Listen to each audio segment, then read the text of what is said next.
Judging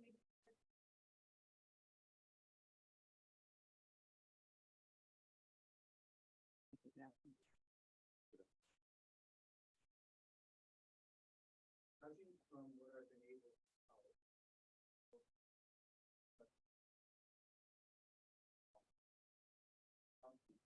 in terms of paragraph 64, B as in Bob, of your main report,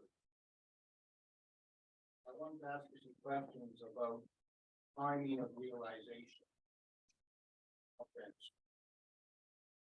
And one of the things that you mentioned in your second point is that there's nothing sacrosanct about a 1 year defined unit of time.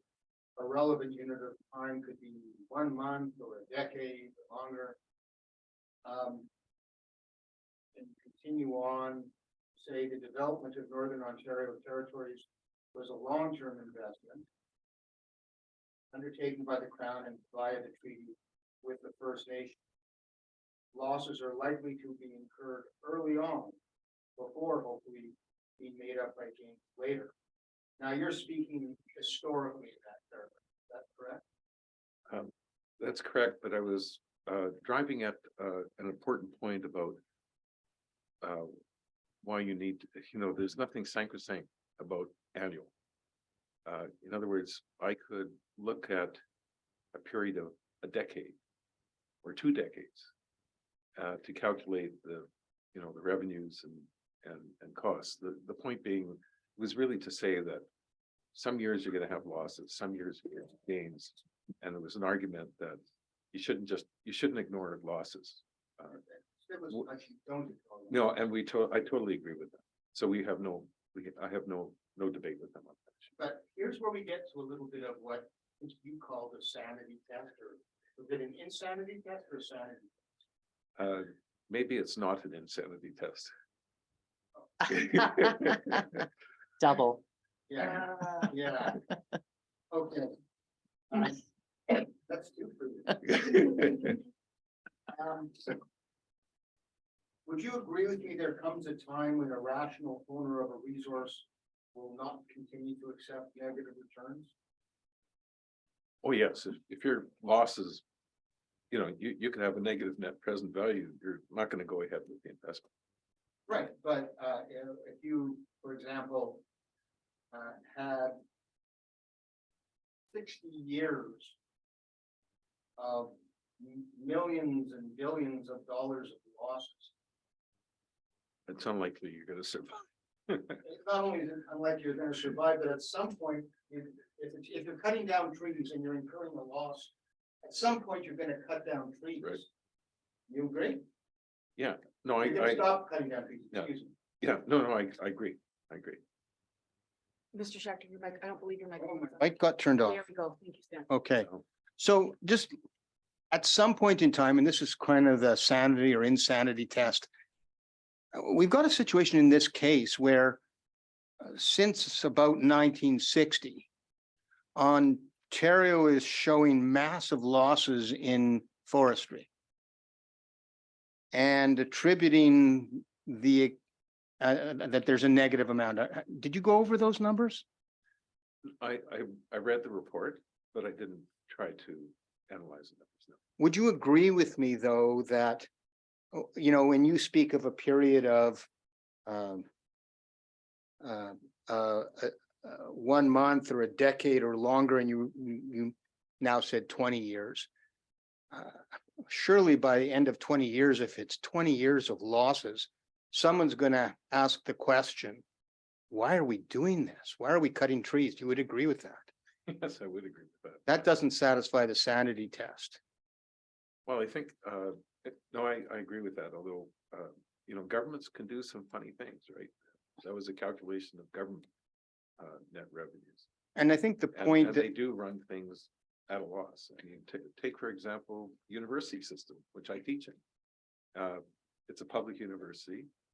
Does it make money? No, not really. Once you take out the grant, the grants that the government gives. So it's been running at losses for years. the point that Professor Stiglitz, I think, was making is something else is going on here. There's some other more important benefit it's not a loss from resources that's causing this. Would you agree? No, and I would agree because governments sometimes have multiple objectives about what they want to achieve. Thank you. Moving along then to colonization roads. Can you go to paragraph 69 of your main report?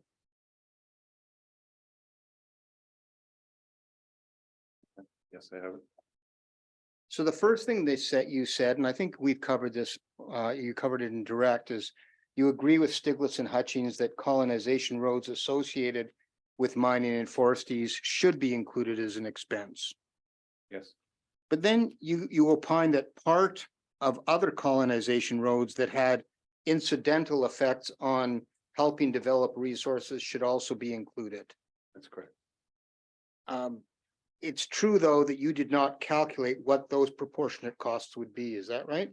No, it was just a statement, and I know it's a hard line to show because you don't want to necessarily include all free grants, right? As leading to more resource revenues, one would have to analyze it. Now, I think your point is that colonization roads help land sales. So this is an argument that you make to include in a portion of colonization roads. Is that a fair statement? Don't remember saying that it leads to more land sales. Okay, It could. but you didn't I say was that. talking more resource revenues in general. Ah, okay. So you're saying, sorry. Would you agree with me that the building of the colonization roads had a reason for it? Someone had to have a reason for it. Yeah, I would call it, and sometimes it's termed by economists this way, as agglomeration effects. You know, that once you start getting large scale, you get more activity and more people moving in, and as a result, you can have more growth and et cetera. Would you agree that colonization is a perfectly legitimate goal for government? I would say that trying to develop the area is a legitimate goal. Colonization isn't Yeah, a legitimate goal? Yes, Isn't colonization is having more people come there and yeah, more settlement. more settlement and making, I think maybe even you mentioned it that in your report, or I think you did in direct, that to keep the Americans to keep the West from going to the Americas. Well, that was Ontario West, I'm not sure whether how much the American motivation, it may have been quite relevant. I know in the for the Prairie provinces, that was a significant issue.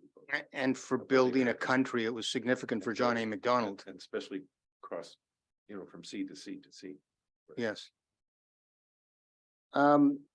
So spending money to encourage colonization is not money spent for the purpose of increasing a shareable revenue stream. Would you agree with that?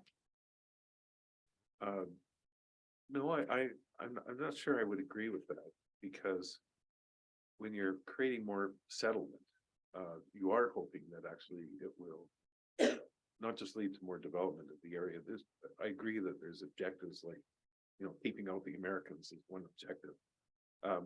But you do look at this additional growth as an opportunity to create more growth for the economy, of which one of the benefits, and it's one of many benefits, but one of the benefits would be the government actually getting more tax revenues as a result, and resource revenues in the case of the resource revenues. Yeah, I was trying to focus in on the intention. Does the intention of why colonization roads is built matter? Matter in terms of Whether it should be counted as an expense? yes, I would say that in this case, the way I would understand supporting resource revenue as a particular aspect of what expenses to include. That's why I make particular reference to future resource revenues in this paragraph. In other words, there's other things too. So it's only a portion that would be. Maybe I can try it this way. Is it fair to say that the spending on colonization roads has an incidental effect on supporting resource industries, but it was not incurred for the purposes of supporting relevant revenues? You understand the difference? Yes, no, I would say would be doing both. Both industry and revenue. You're saying that the intention was both. Is that what you're saying? Just the overall economy, which includes what the government gets out of it too. Okay, but you haven't studied the history books on this, have you, to see why a particular colonization road was built? No, I haven't. So this is just going on what's it going on? It's not an economist's view, or it's not a historian's view, where do you get this information from Well, it's an about the intention? It's an economist's view in the sense that it's, at least on the historical side, I certainly understand the national policy of Johnny McDonald and learned that many years ago in my own education. And I was putting it in that context, and I think we may have actually had a reference to that. And I remember, I don't remember the reference right now, but one of the historians talked about Northern Ontario was sort of like, empty space and a barrier to growth. And So you're relying on information about historical events that's outside your area of expertise. Can we say that? I would say it's outside my expertise. That would be a Okay. fair statement, outside of the fact that, I did learn certain things about Canadian history, both when I was young and also and I've written about it. Yeah. But I wouldn't say that I'm a historian by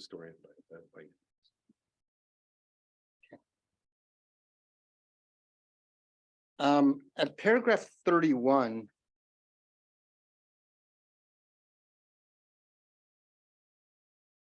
Of your report, could you please go there for a moment?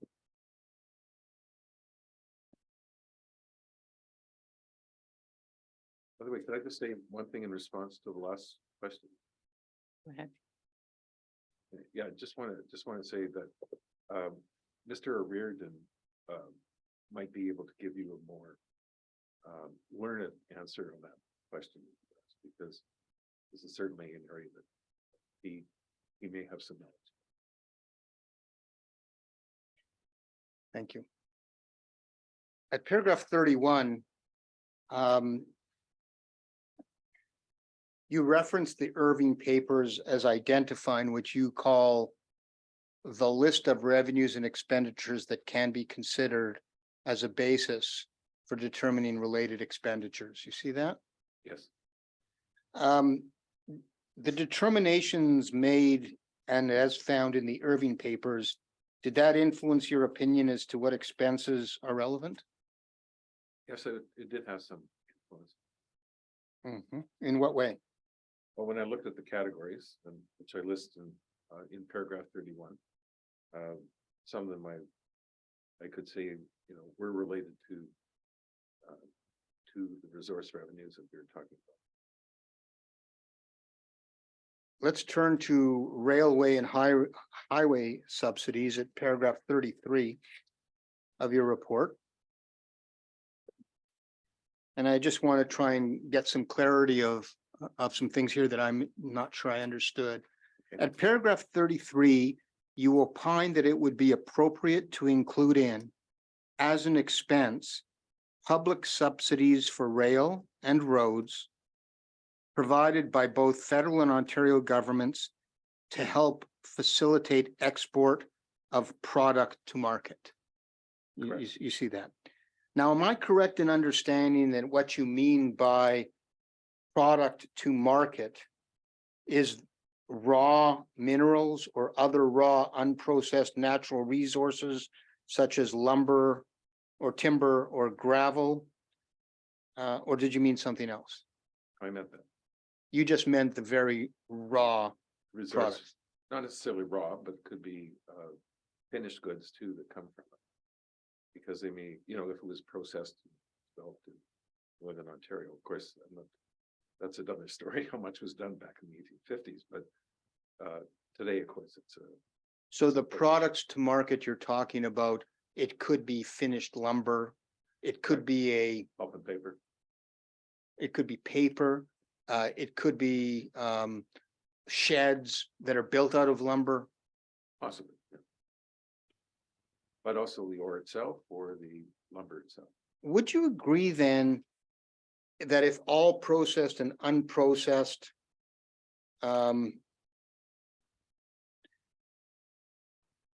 goods are considered, then wouldn't it make sense to not only include in the revenues from the unfinished resources, but also to include in revenues from that the government gets on processed material as well, such as pulp and paper taxes on pulp and paper mills, or taxes from income on people who build sheds?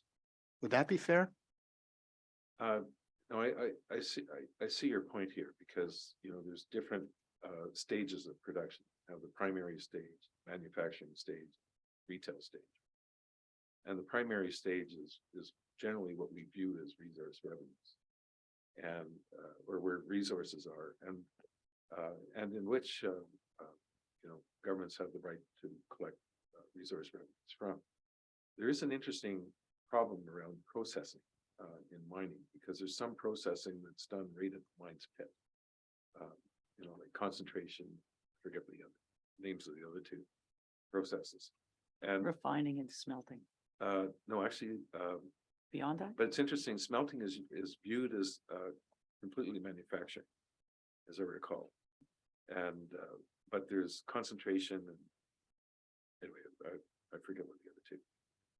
And it's quite interesting that when you look at the design of the mining profit tax, they actually, in principle, they're trying to actually leave the processing part out of what's subject to the mining tax, and that's the way that the there's a processing allowance operates under the mining tax. And I noticed that under the logging taxes, a similar profit taxes, a similar provision too. See, but I'm just trying to get to the kind of matching apples to apples that Stiglitz was on about, Professor Stiglitz was on about. And then if you're talking about expenses that support finished goods, shouldn't the Anishinaabe also get the benefit of the revenues from finished goods? Well, of course, you could be wearing right up the chain, including retail sales as well. What would be wrong with that? Yeah, no, I think the argument is if you're talking about where the rents come from, the rents come from the ore that's in the ground or the trees themselves. And so I would view that really like in the case of the stumpage fees, that they should be really a payment for cutting down the trees and not making paper and not making veneer and other products from it. Because that's really where the rents appear. It's not in the manufacturing stage and it's not in the retail stage. Except for managerial rents, what could be created there. But that's a different matter. Managerial rents in all parts of the economy. Would you agree that a territory is capable of producing revenues in many ways, which could include in tax revenue generated on the use of natural resources? Income tax? Would you agree? I'm not sure where that comes from. Comes from a piece of paper I'm holding in my hand. But in what context? I'm sorry. We have a treaty territory here, Okay, and the treaty territory produces things. right. And a territory is a geographic construct, I'm suggesting to you. And I'm asking if whether you agree that a territory is capable of producing revenues in a way that would include in income tax revenues that are generated on the use by producers of natural resources within the territory. The use, not the production. Production would be a better question, yeah. Yeah, because if it said, that's why I was confused. Yeah, Word use. yeah, I 'Cause use apologize. sounds like to me the consumption side, not the Yeah. production side. Yeah, no, I talked about the production. The production side, then one could argue that, yes, in fact, that's the way I often model my own look at how taxes and various levies and subsidies impact the marginal decisions with respect to investment. I like looking at everything. Thank you.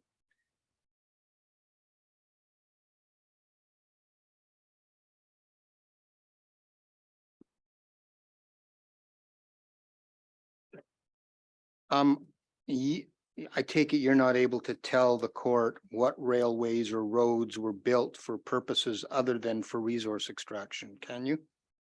No. Let's have a hypothetical. I think it's a hypothetical you may have even alluded to. Let's assume a railway is built for the purposes of connecting Ontario to British Columbia. And it's built for the political purpose of building a nation. I want you to assume that. It might be a safe assumption, but I want you to assume it. Yes, and we might call it, just for fun, Canadian Pacific. We might. And let's assume whether or not there was 1 penny of resource extraction in Ontario, that railway was going to be built. There was 1 penny, so Let's assume there was not 1 penny of resource extraction in Ontario, that railway was going to be built anyways, because let's assume there was a promise made to British Columbia in 1871 that a railway would be built. Right. Fair assumption, right? that might be a fair assumption, yes. Okay. We also know that there was a loan, that there was a subsidy that had to be provided to build that railway. And that would be my next assumption. I want you to assume that a subsidy was given to the railway. And that subsidy was not given for the purpose of supporting shareable resource revenues, but was given for the purpose of connecting the country. Purpose and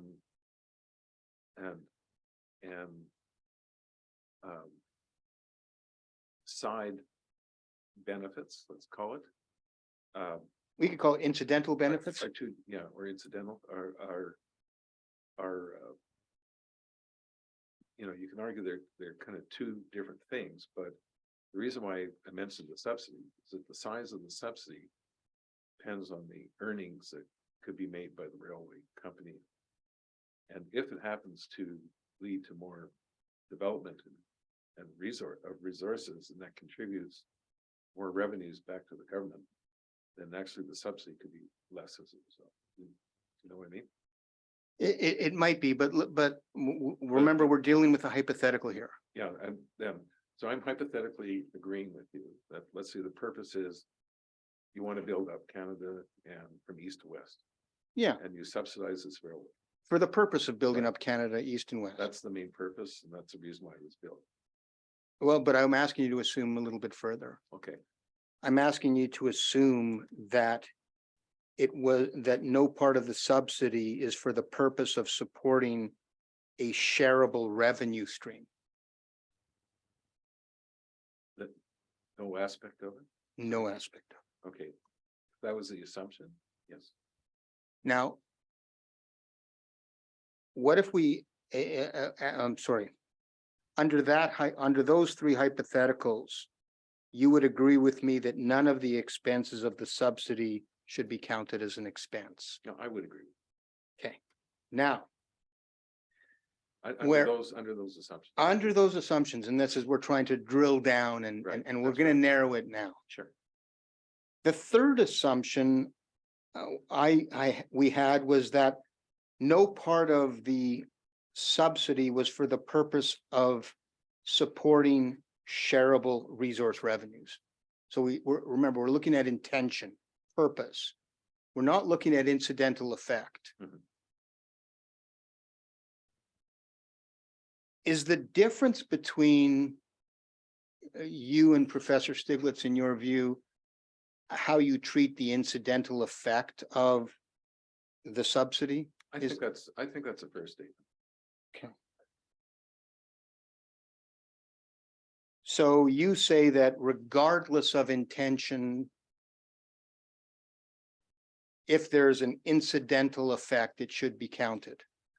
Yes, and I think it goes back to my point that in constructing the railway, determining how much money you have to spend on the subsidy, if there's expected revenues to come in, then it becomes let's say, a cheaper expense for the government. I want to sort of follow this through and sort of turn to a real life. I want to move from the hypothetical.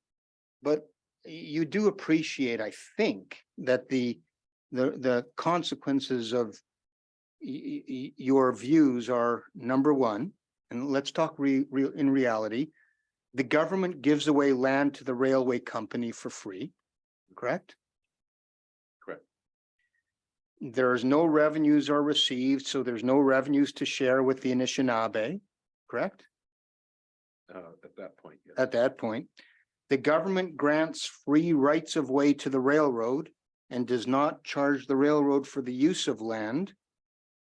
So again, there's no revenues received. Correct. So there's no revenues to share with the Anishinaabe, correct? No current revenue. No current revenues. Would you at least agree with me that in giving away the land and in giving up free rights of way, the government has given up revenues that an ordinary landowner would have been expected to receive on the use of land?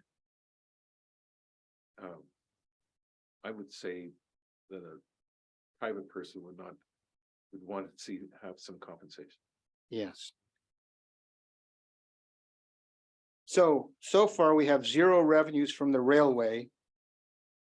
And then the government gives the railway a subsidy. And in your analysis, part of that subsidy gets deducted as an expense, right? Correct. Might be a small part, but isn't part. All right.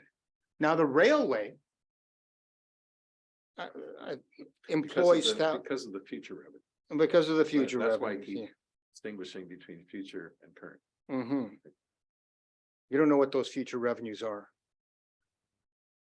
No. No. Well, It's just theoretically, you say there are yeah, some. theoretically. The railway employs thousands of people. It hauls passengers and freight and finished goods.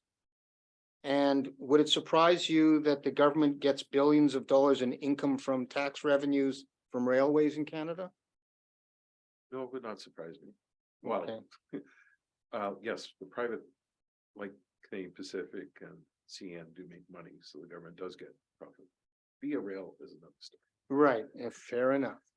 That's one of those things that's operated at a loss For forever. for some purpose, greater purpose than profit. Right. Got it. But the point is that to the extent that there are revenues from trains going through the traditional territory of the Anishinaabe, they don't get to share in that revenue stream under your theory, do they? No, that's right. But it's not a resource revenue. Sorry? It is not a resource revenue. I understand what you're saying.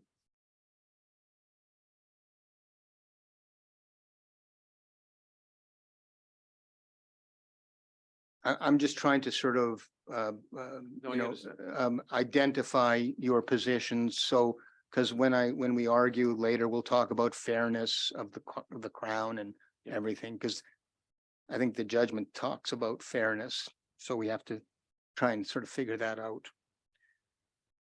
Could you go to paragraph 94 of your report, please?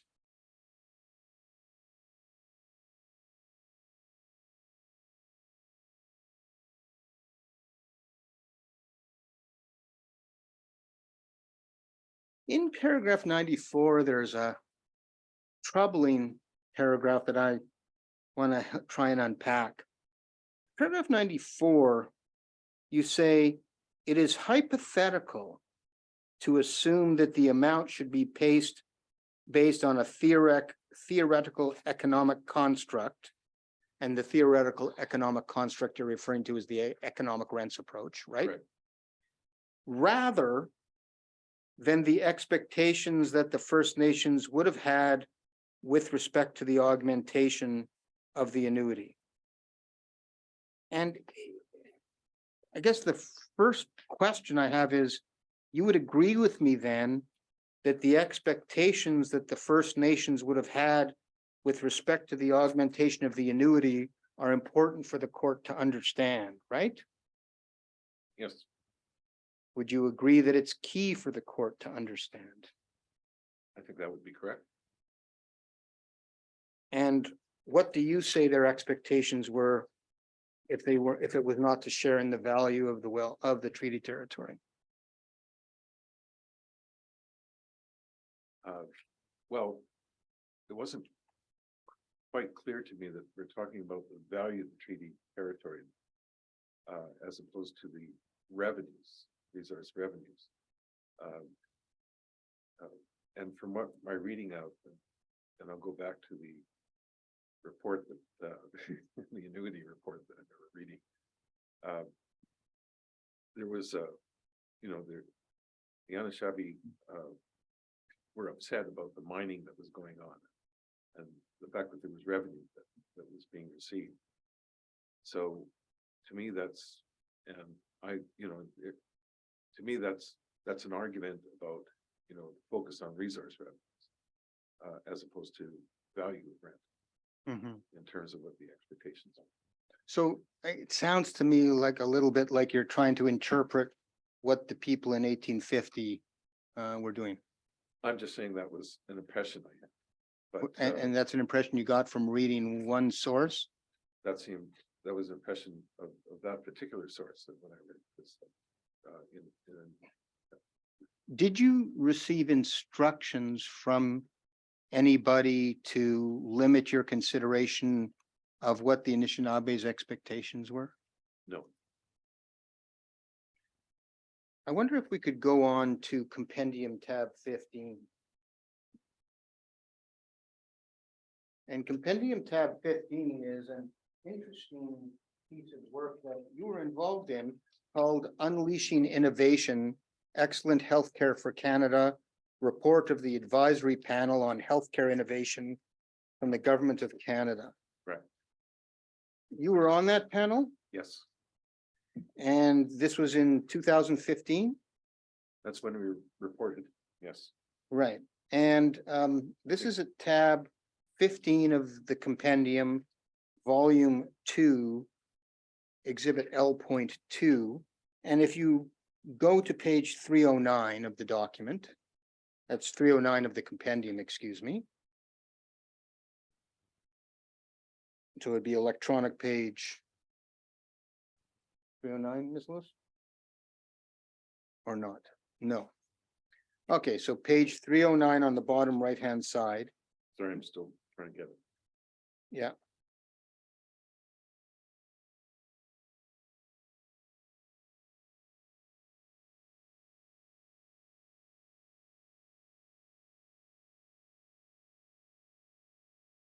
Yes, And I see on the bottom left-hand side, that's your signature on this July 2015 letter to the minister, Rona Ambrose. yes. And how long did you work on that panel? That's a good question. I don't remember. It was maybe a year. But I really don't remember the actual time. I Now, have to go back to my records to. it's okay. One of the things that the panel looked into and that you looked into was Aboriginal health. Correct. And, now we're kind of getting into an area that I just wanted to canvass your knowledge that you specifically had as an individual who can maybe help the court with, some of the issues of fairness and justice and the like. Mhm. And we heard from a number of the lay witnesses, the elders, about health issues. And I just wanted to canvass that with you because it seems like you have some knowledge about that. Yeah, so I'll say I'm not a true expert in the sense that I really studied the issue with lots of different readings and things like that, but we had a consultative process, with the panel. And we certainly discussed the issues at the time. And if you can go to page 370 of the document.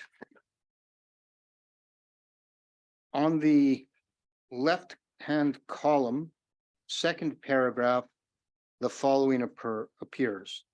The panel learned about many other examples of facilities and programs run by First Nation and was encouraged by the growing movement across Canada to offer culturally appropriate, patient-centered care for Aboriginal peoples.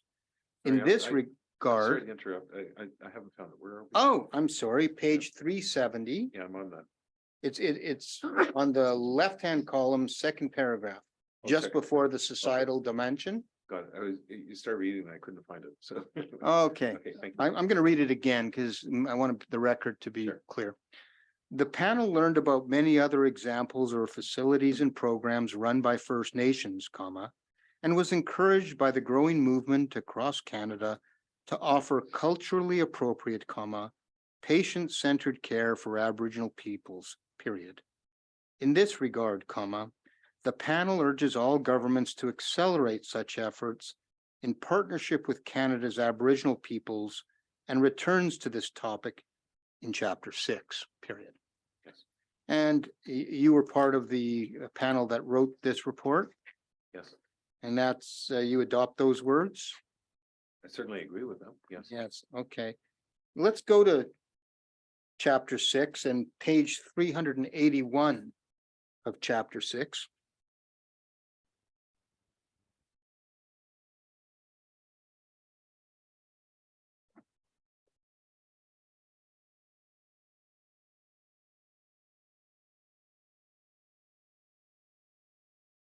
And on the left-hand column of page 381 of the compendium, page 65 of chapter 6, under the heading Integrated Healthcare for Vulnerable Populations, the case of First Nations, your panel wrote, nowhere are the impacts of a fragmented and disjointed healthcare system more keenly felt than with many of Canada's First Nations. You see that? Yes, And you adopt that. yes, And in the very next paragraph, it starts off, many Canadians are aware of the relatively poor health status of First Nations and Inuit peoples. And there's a footnote, XXIV, that I want to read. Okay. On average, First Nations live about 8 fewer years than the general Canadian population. First Nations infant mortality rate is declining, but remains approximately 2 times higher, period. Compared with the overall tuberculosis incidence rate for Canada in 2012, the rate was 4.9 times higher among First Nations on reserve. And citing Health Canada, First Nations and Inuit Health Fact Sheet, Ottawa, Health Canada, semicolon, 2014, September. Is that something that you remember reading about? yes. In fact, I remember the consultations. In fact, I mean, this is a really good example of a breakdown in governance. And, you know, where you have the federal government, the provinces run healthcare, the federal government has its certain responsibilities in healthcare. And First Nations have been, I would almost say the words, terribly treated in terms of the way that this governance is operated. And in fact, one of the things we heard, and I vividly remember this, and that's why I mentioned it, is when we did the consultations in British Columbia, we actually heard some very positive things from the First Nations about the work that the British Columbia government has done with the reserves in British Columbia, and the governance structure that they created, which was almost like a partnership between the First Nations and the BC government to improve the delivery of healthcare. Like the And First it was a good Nation, story. sorry, like the First Nations and the government of BC being equals. Yes, you can, I'm not sure how the governance works. You know, we didn't get into that, but certainly there was you know, that there was a I believe there was a council that was created, but I might be wrong. Because this is now 8 years ago, so. That's fair, I'm but getting old. And you know, but it was let me put it this way, it was a good news story to hear, because we didn't hear that in other parts of Canada. didn't hear about it in Ontario. No, I don't remember hearing about it in Ontario. You did hear about the Jordan River Anderson problem. And you know what that is? That was the young boy or something. The young boy who was Yeah. caught between two jurisdictions and Right. died in And that's- hospital. That's such a good example. Yeah, well, you write about it at page Yes, I know. 65. So you remember it? Yes, that part. Those things you kind of don't forget easily. No, I would imagine you wouldn't. On the right-hand column of page 65, page 381 of the compendium, tab 15, the following appears. After referencing the situation. This situation highlights the imperative of designing and implementing integrated healthcare systems that respond to the unique needs and priorities identified by First Nations themselves and the related need for resolution through tripart discussion. You wrote that. That's part of your report? Yes, now I should mention that I was not the author of Oh. every chapter here. I mean, David Naylor wrote a lot of the report, or with government officials. But as, you know, as individuals, we reviewed the report and gave comments and things like that. But there was one chapter I had a very strong hand, which is why I was on this panel. It was the final chapter on taxation. Can we go to page 439 then, which is chapter 11, which is the concluding section? Is that the section you wrote? No, Sorry? no, it was a chapter on developing a new refundable tax credit, Oh, okay, non-Medicare services. okay. Let's then stick with chapter 11, concluding summary.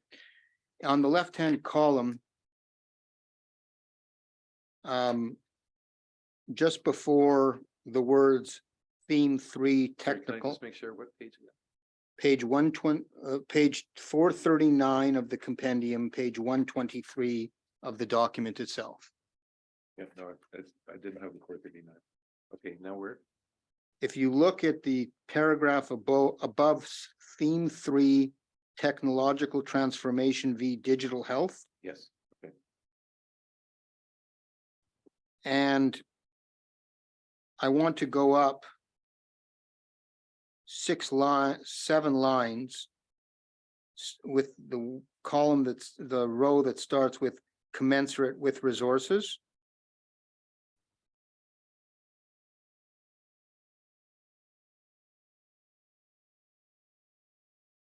sorry, I'm trying to. Okay, let's start with the Sorry, what- second, you said second full seventh from the paragraph, bottom? these Seventh general line from the bottom? priorities. Did you say 7th line from the bottom?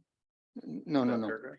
No, Let- from no. above the L- l- subtitle that says. I think it's theme- easier if I'm sorry. Sorry, above the subtitle that says theme 3, count up 7 Yeah, I know, lines. that's what I was doing.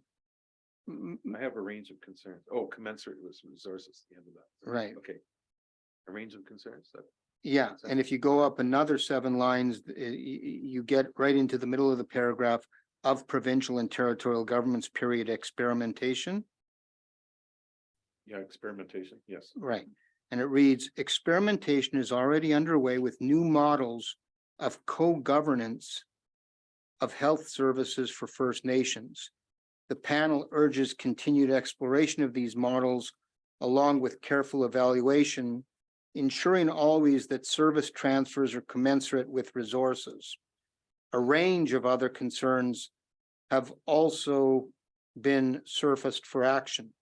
Inter alia, these include improved health infrastructure and health human resources for reserves, the administration of the non-insured health benefits program, and the integration with provincial and territorial systems, and the need for new models of care that will mitigate costs and burdens of travel. See that? Yes, And that was part of your report as well that you adopt? yes, These pressing needs for healthcare cost money. Correct. And would it surprise you that the First Nations want to take charge of their healthcare and make sure that their people don't die 8 years before the average Canadian? no, I certainly support a governance model where First Nations have much more independence. In fact, I remember years and years ago, Pierre Elliott Trudeau saying to get rid of the Indian Act. Guess what? Still there.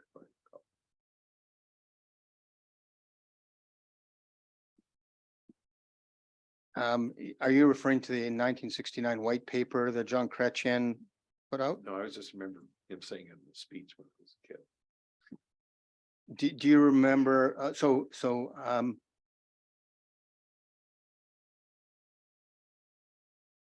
do you know if he was speaking of assimilist policies? In other words, there should no longer be any Aboriginal citizens? I mean, take away the Indian Act and leave Indians with nothing, is that's not the same thing as, Yeah, no, I think, no, I thought it was the kind of the overbearing control by the federal government. well, that is a problem, and a lot of Aboriginal communities say it is, but we've got to be careful about, letting the white paper off the hook from Yeah, nineteen no, sixty-nine. I don't, I was pretty young then with the white paper, so I don't remember it all. Can we go to paragraph 124 of your report? And I wonder if I might have also found another typo. Oh, I just want to make sure that we're on the same page. At paragraph 124, you make a statement as follows. Overall, it should not be expected that 100% of the rents would have accrued to resource owners. Are you following me, or I'll wait for you to catch no, on? I'm just trying to get to the. Yeah, I'll wait. Sorry, okay, So I read the first sentence. Do you need me to read it over again? yeah, no, that's, no. Nor should we expect that rent taxes apply perfectly to rent, thereby requiring adjustments to avoid discouraging investment. So far you're talking about rents, right? Well, I'm talking about taxation rate. The taxation of rents, okay. You then say, in most countries, the government's resources and corporate tax rates on mining profits are typically below 50%. Right. So right. you switch from rents to profits. You see that? Yes, where profits are bigger than rents. And I was referring to the paper I did for Australia, mining taxation. Well, it's having a section. But let's just sort of unpack this. Sure, You agree that profits are not the same thing as rents. I agree. You would There's also agree that, profits are rents and normal profits, as I explained this. right, Surplus profits plus normal profit the I state, didn't get the end of that. Surplus profits plus? plus. Surplus profits plus normal. Thank you. I could just ask you to keep your voice up. My apologies. the statement that in most countries, the government's resource and corporate tax rates on mining profits are typically below 50% tells the reader nothing about what percentage of the resource rents are captured by government. You Yes. agree with that? Well, I think I was referring to the work that I do on the marginal effective tax and royalty rate. And I need to explain this a bit more because it's quite relevant. The conceptually, companies will, and this is an economic theory, they'll invest in capital until the return on capital is equal to the cost of capital. And the work that we do, we adjust the cost of capital for taxation. It actually goes back to some original work many years ago done by Dale Jorgensen at Yale University, where he incorporated taxes in what's called the user cost of capital. The user cost of capital is cost of depreciation, financing, taxes are included in it. And what happened is, that's the point where where a company will invest, where the return is exactly with the cost of capital. In other words, there's no economic rent at that point. And so we do an analysis that includes all the different forms of taxation that impacts on the marginal decision, the project that doesn't have any economic rent. And just to give you an example, if you had a pure rent tax, the tax rate, the tax at the margin for the marginal investment would be zero. But what we report is what happens when you actually have a positive fiscal burden. And we include royalties, include corporate income taxes. These days, we include transfer taxes, real estate transfer taxes, sales taxes on capital purchases, whole gambit of things. And they all impact on the marginal decision. And the bigger that tax wedge is, the less investment that you get, because companies will then be discouraged from investing in those marginal projects. We'll look for projects that have better returns on. So that's Yeah, what that's. Yeah, Professor Mintz, you've introduced a topic I was hoping to avoid, but let's see if I can deal with it this way. Okay, The marginal effective tax rate is not an average tax rate. correct. Okay.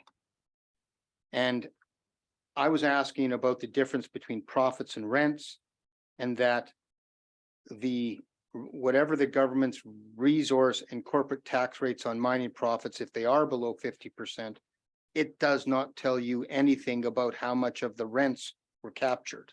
That's the point. I would agree. Yes. So a government might tax at the rate of 50% on $100 of profit. It gets $50, but the resource rents might have been valued at $40, meaning that 100% of the resource rents were captured, right? And plus another $10 from normal profit. Right. Correct. Well, that was pretty good. Sorry. I thought it was okay too. Now, one thing that we haven't discussed is how much of the resource rents can be captured.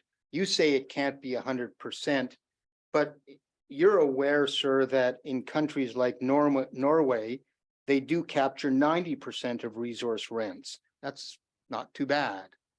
That was 78. Anyway, Okay, perhaps we can take a look at compendium tab are we 10. talking about effective rates, or are we talking about? No, we're talking about resource rents. Okay. Let's, No, not resource rents, but I'm talking about, are we talking about the effective average rate no, or the we're talking about, statutory rate? we're talking about capturing resource rents. Okay, oh, wait. 'cause I'm We're not sure. comparing apples to apples here. Well, I'm not sure what we're talking about. All right, let's go to tab, oops, excuse me. Compendium, it's drilling down. The drilling down article, which is Yes, what, 18? 18. Yes, not page 18, tab 18. Yeah, I have it. Okay. So that's at volume 2. Exhibit L.2. And this is an article by someone by the name of Robin Bodway and Benjamin Dachis, maybe? Dacus.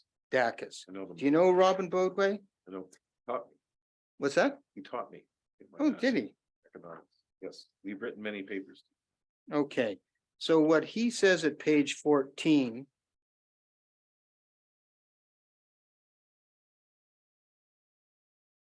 Well, maybe, Sorry, do you mean? yeah, sorry, hold on. There, My notes are, we can, it's paragraph, yeah.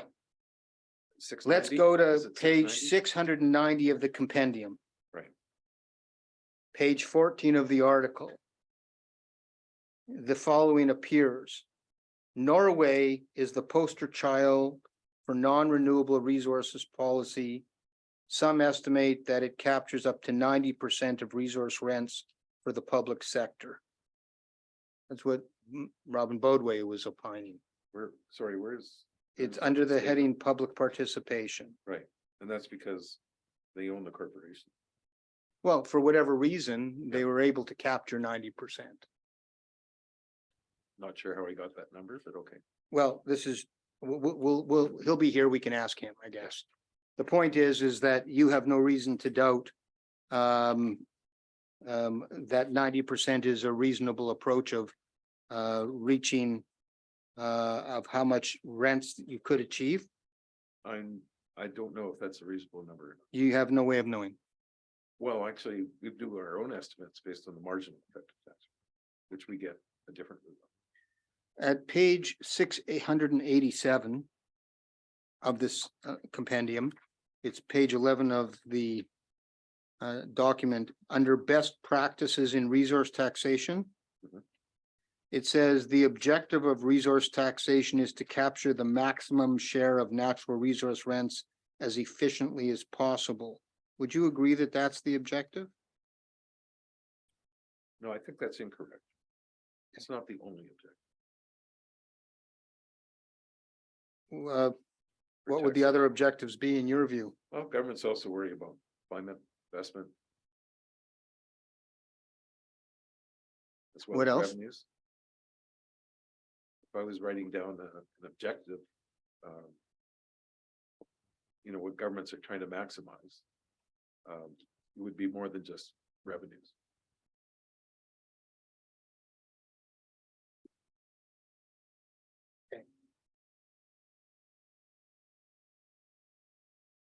Aside from the two you just mentioned, the other objectives, would you want to care to add any others? Well, it's, governments are complex beasts, but just to put it in the way economists might normatively look at what governments do, which is a different thing than politics. Is the governments will try to maximize, and I'll put this in economic terms, social welfare, which is a kind of the enjoyment that people can get out of the consumption of both public and private goods. Mhm. And of course, to fund public goods, you need to raise revenues. That takes money away from the private sector, and if they get less, they get fewer consumption goods. And so that, there's a trade-off there. And of course, at the same time, you want to have a tax system that has the smallest economic cost, so that this way you could have the most public and private goods available to citizens. And that is not just a matter of maximizing revenue. Okay. Would you agree that a rent-based royalty system is the appropriate way to collect rents while minimizing economic distortion? I often argue myself that a rent base, if you can make it as close to a rent base, it certainly would have fewer distortions associated with the system. Work that we do, our focus is on investment and the distortion on investment. We would find that something like cash flow tax that you have in Norway or in Alberta for the oil sands, or BC for mining, is more appropriate than, let's say, the Ontario mining profit tax, which is not a cash flow tax. At paragraph 120 of your report, could you turn to that for a moment?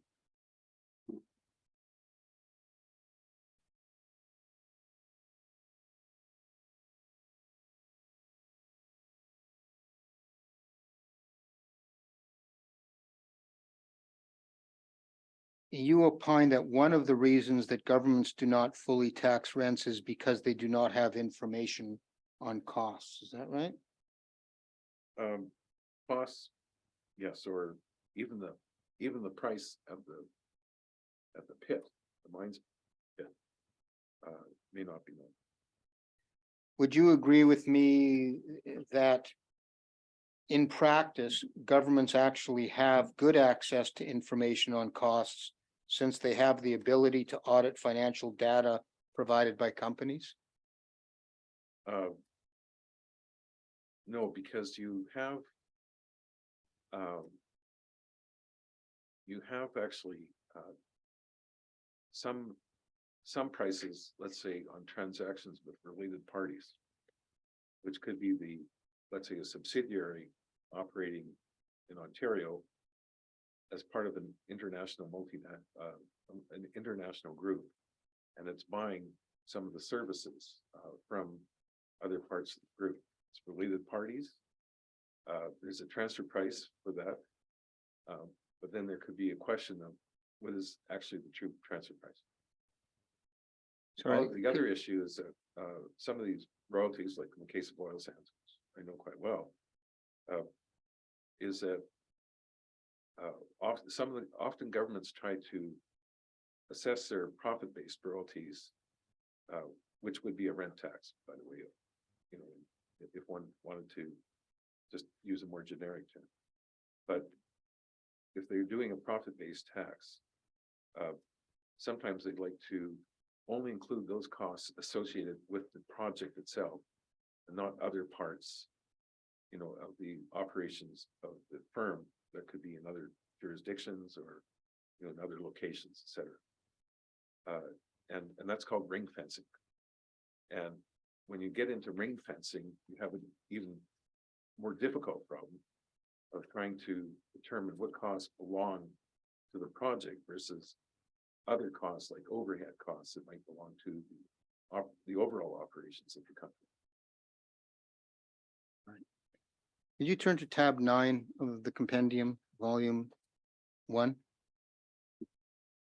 Tab 9. tab 9? This is an article entitled Capturing Economic Rents from Resources Through Royalties and Taxes. I know this paper well. Maybe not, maybe not as well as I thought you knew it. If you take a look at page 6.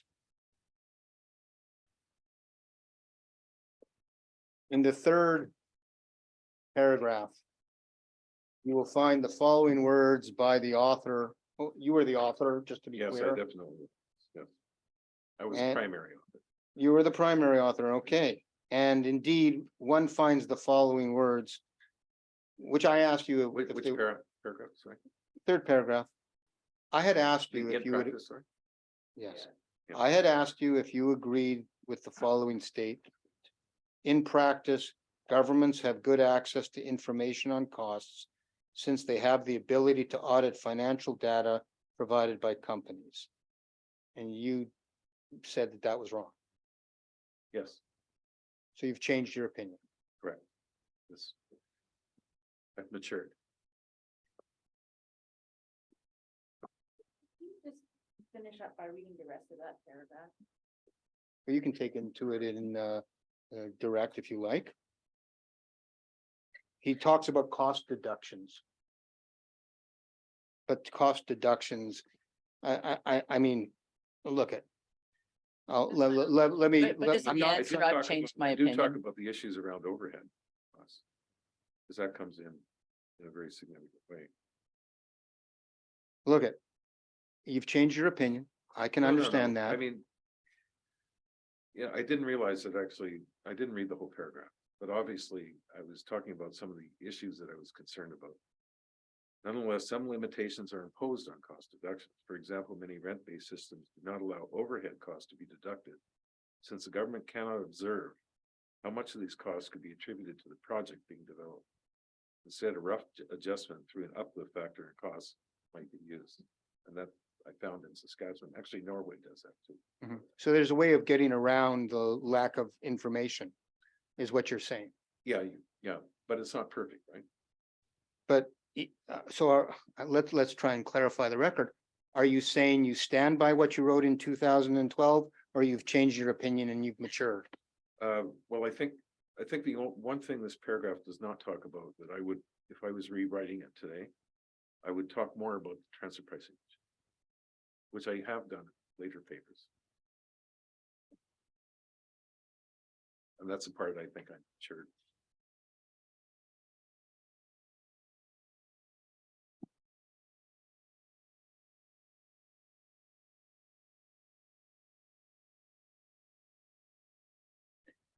Can you go to paragraph 113 of your report?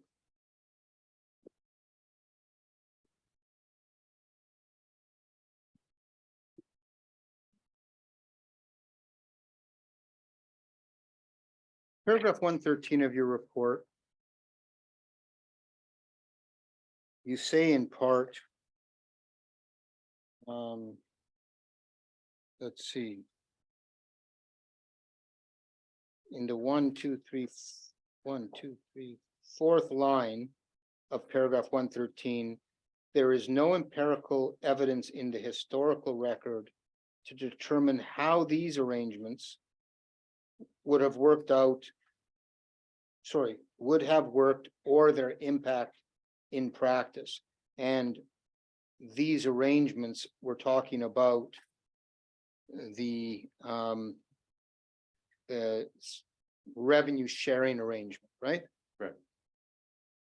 So you would agree then that in the absence of empirical data, you can't tell, this is your point, you can't tell what would have happened in theory, or would have happened in real life, I guess. You can't tell what would have happened in real life. Yes, at that time. Yeah. Right. So in the absence of empirical data about what might have happened, you appreciate that Stiglitz and Hutchins used what did happen. Well, I'm not sure their interpretation of what did happen is the correct interpretation. Sorry, I'm going to suggest to you that Stiglitz and Hutchins, what they did is they took and did an analysis of the resources that were in fact taken out based on the historical record. That part is. Yes, you agree with Yeah, that? no, I thought we're talking about the risk sharing. Joint venture. Right, and so what Something. they did is they took the actuals and then applied a risk sharing model, and they came up with 84-16%. You remember that? Yes, I do remember, but what we were concerned about was that there wasn't a risk sharing. A true risk sharing model, because the annuity could never decline. So there was no downside risk for the Anishinaabe. There could be upside gains for sure, but no downside risk. So it wasn't a true risk sharing situation. That's the way you've analyzed it. You don't think there was any risk taken by the Anishinaabe in the bargain? They only have a risk with respect to the upside, but they never lose money. They can't lose on the annuity. The annuity is fixed. The annuity is fixed? Well, it grows with the population and it could be augmented. But it never. Well, goes I'm down. going to suggest to you it doesn't grow with the population at all. That your analysis is faulty in that, and we've already been through that. Okay, well, I may be mistaken on that. I just thought there was a relationship to the number of people, but that's not the point. The point is that the annuity is set, but there's no, you can't lose, the annuity, let's say if the resource revenues end up being negative, there's no reduction in it. It's only an augmentation to the other. So it's not the same risk characteristics as true risk sharing. Look at, do you remember reading about when Professor Stiglitz testified about two people going into a venture, and I forget their names? Yes, I sort of vaguely Bob and remember Carol. that. Bob and Carol, thank Yeah, you. I vaguely remember from there. Yeah, and so, does it matters when we talk about risk and reward? It matters what Bob and Carol each bring to the table, doesn't it? Oh, I'm not disagreeing that, in terms of what they bring to the table. My main point is that the annuity itself could only be adjusted upwards, not downwards. That's the way you depending interpret it. on the revenues, on the net revenues. So it's not true risk sharing. how often is the annuity paid? You know, I thought annually. if it's paid annually, which would kind of, No, I'm not saying, and I'm not trying to say the annuity, you know, was fair or anything like that. That's not my point. The main point is that it wasn't a true risk sharing situation. okay, well, I guess you and Professor Stiglitz and Mr. Hutchins perhaps disagree on that. Yes, but you might want to ask Mr. Reardon his views. So, I might. My point was that in the absence of empirical data, do you think it's reasonable to use the actual resources that were extracted to apply against the percentages in the absence of evidence on what would have happened? I think it's reasonable to use what did happen. yeah, I'm sorry, I'm not sure I understand the question. Could you repeat? At paragraph 113, you posit that there's no empirical evidence in the historical record to determine how the resources would have been exploited from 1850 to 2019 had there been a shared risk joint venture approach. That's the gravamen of what you're trying to communicate, I think. Yes, Yes. And so if it's true that there's no empirical evidence as to what would have happened or how the resources would have been exploited, you might disagree with the percentages in the shared risk joint venture approach. I'm simply asking is, in the absence of empirical evidence about what might have happened, which is an unknown, is it reasonable in economics to use what did happen? yes, but if we can understand what did happen. Thank you.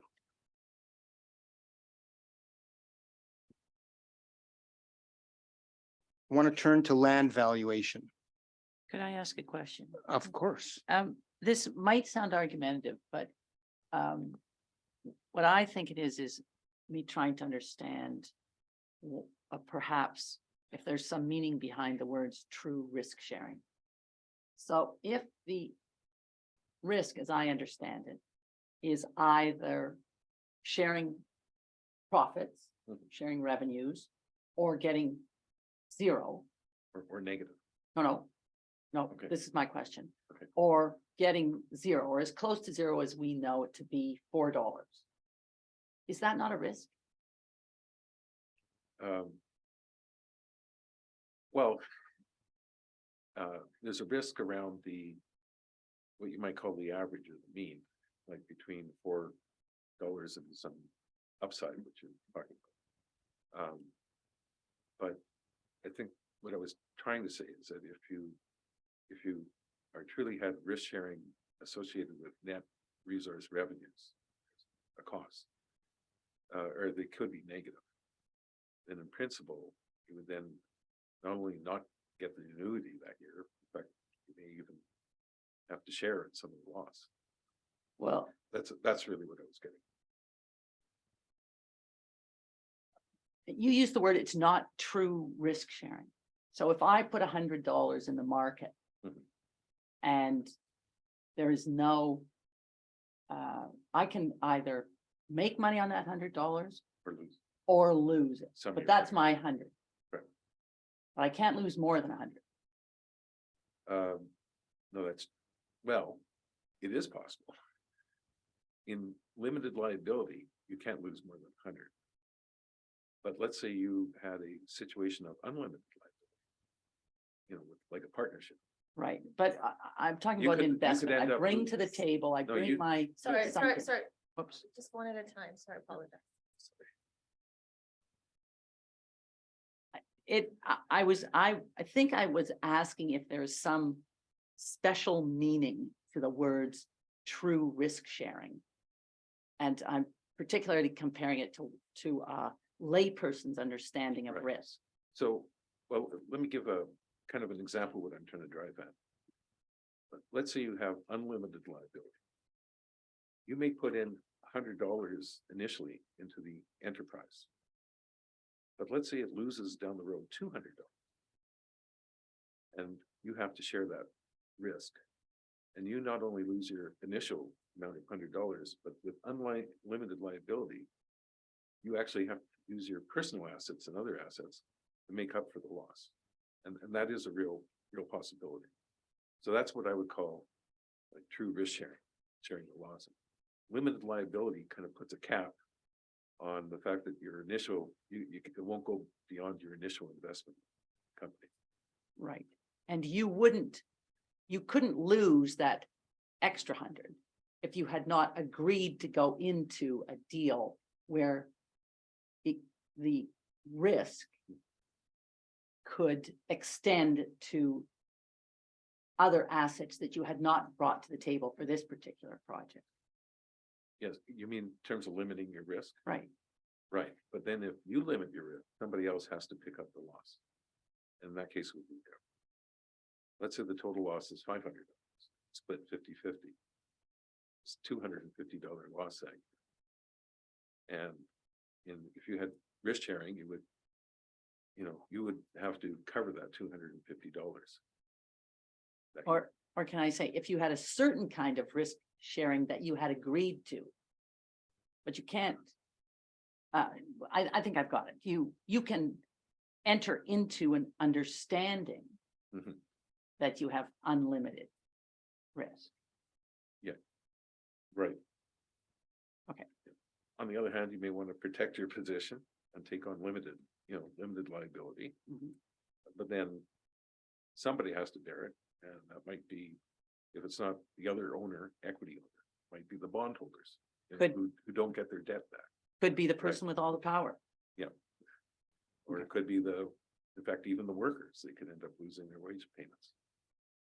Somebody has to cover the risk. Okay. I'm Sorry. going to try a simple hypothetical. Let's suppose I can somehow scrape together $100 or $1,000.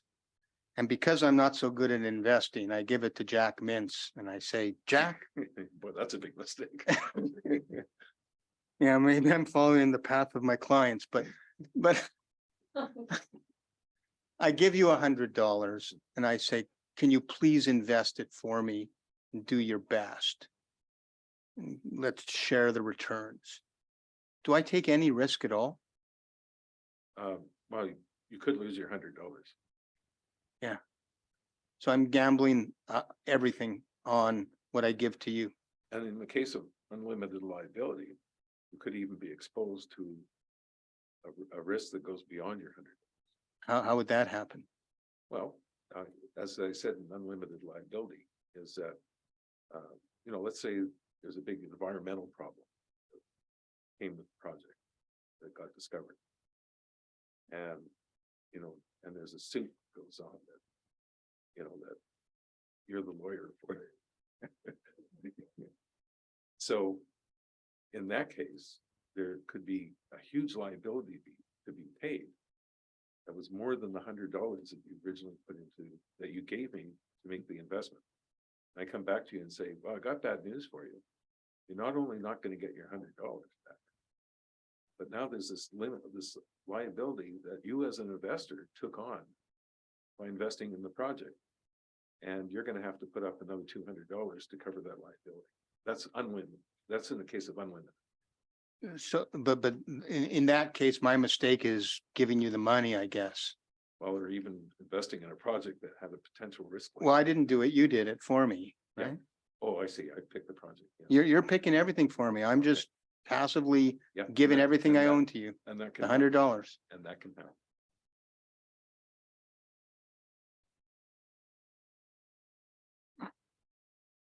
Let's talk about land valuation for a moment.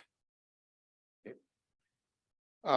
Stiglitz and Hutchings attributed value Sorry, to where land. are we now? I'm not sure. I don't have any references, but Oh, I'm okay, pretty that's sure you right. talked I about- thought you were referring to report, sorry.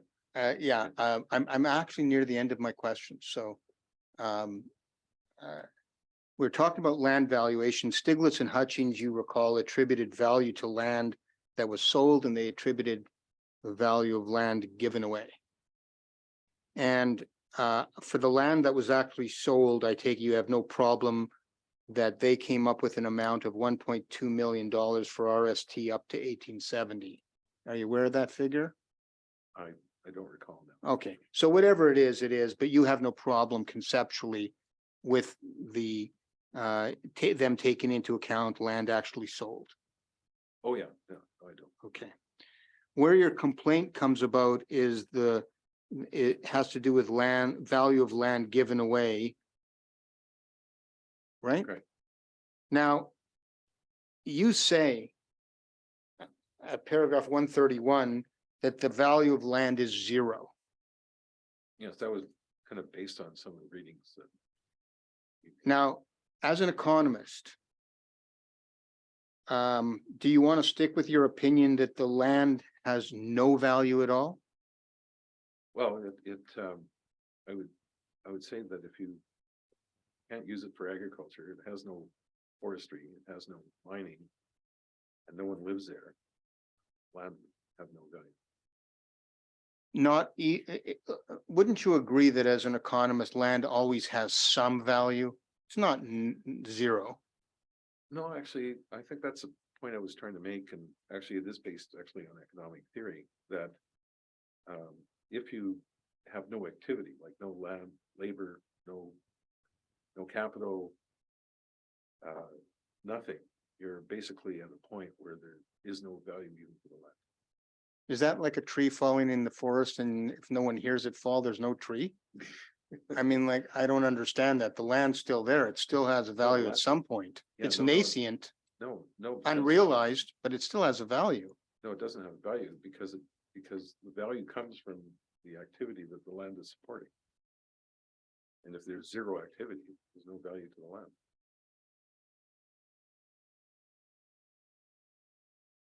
What Well, do economists think of the Amazon forest?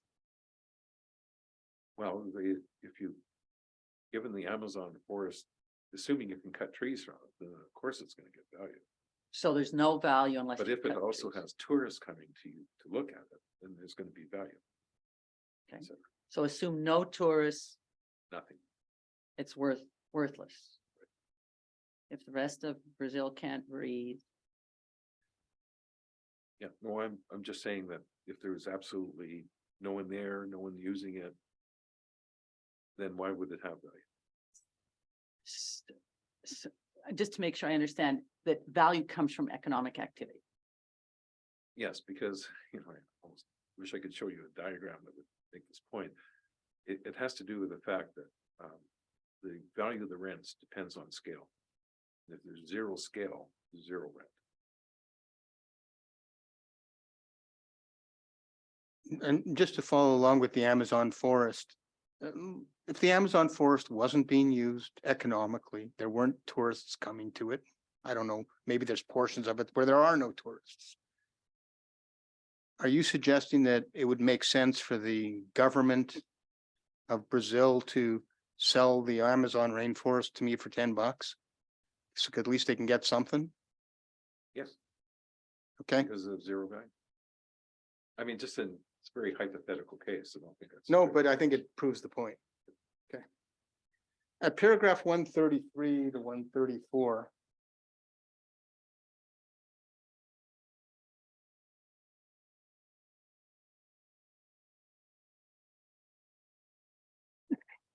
Dealing with land values, you object to Stiglitz and Hutchins' perpetual rental approach. Yes, this was in the, is this based on the RHT report? No, we're gonna get to that one. That's the next one. Okay, At paragraph 133 to 134, you object to Stiglitz and Hutchins' perpetual rent approach. Are you aware, sir, that Professor Stiglitz and Hutchins, after going through that approach, rejected it for a more conservative model?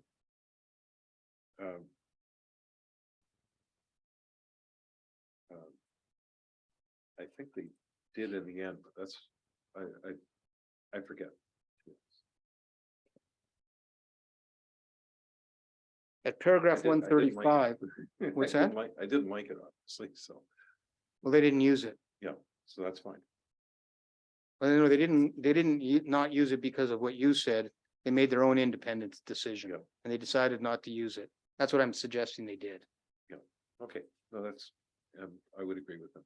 At paragraph 135, you object to a territorial value approach estimated by Professor Stiglitz and Mr. Hutchings. You would agree with me, sir, that this was an approach that was not used for the RST. There's nothing to do with the RST. Yes. But this report was. it Oh, was based on the RST. Yeah. yeah, but we have to be fair to the judge and make sure the judge makes Yeah, the decision. But I would agree, with you, yes. Yes, thank you.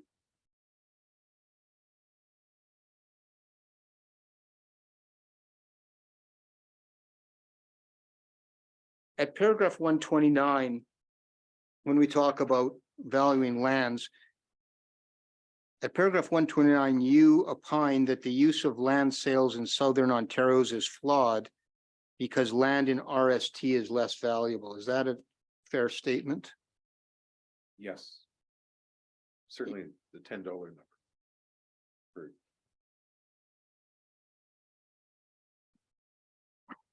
And the numbers in. Anyway, the answer is yes. Thank you. You have not done a study of the relative values of agricultural land in southern Ontario as opposed to land values in the RST area, have you? No, but we noted the work was being done or had been argued, such as by Professor McCullough. I don't believe Professor McCullough's testifying in phase 3. I think he was here. A report of his was tendered in phase 1. That's what we referred to. So you're just relying on that. And that plus other readings we had where people said there was no value to it. Well, So certainly, it's not, certainly less than what you would find in southern Ontario. yeah, Agriculture was possible. but Stiglitz and Hutchings admit that it's less than in southern Ontario. Wouldn't you Yes. agree? I would agree. They did say that. And they try to adjust for that lesser value, and they took a number of measures to do so. Are you aware of that?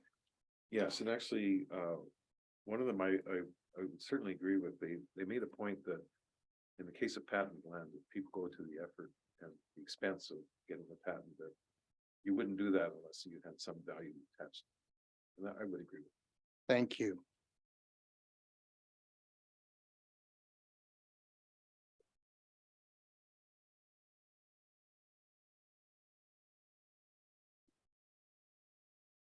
If I may have 5 minutes, that patenting of land question that I didn't ask that I got an answer for was my last question. Okay, and I have a question, if I could just remember what it was.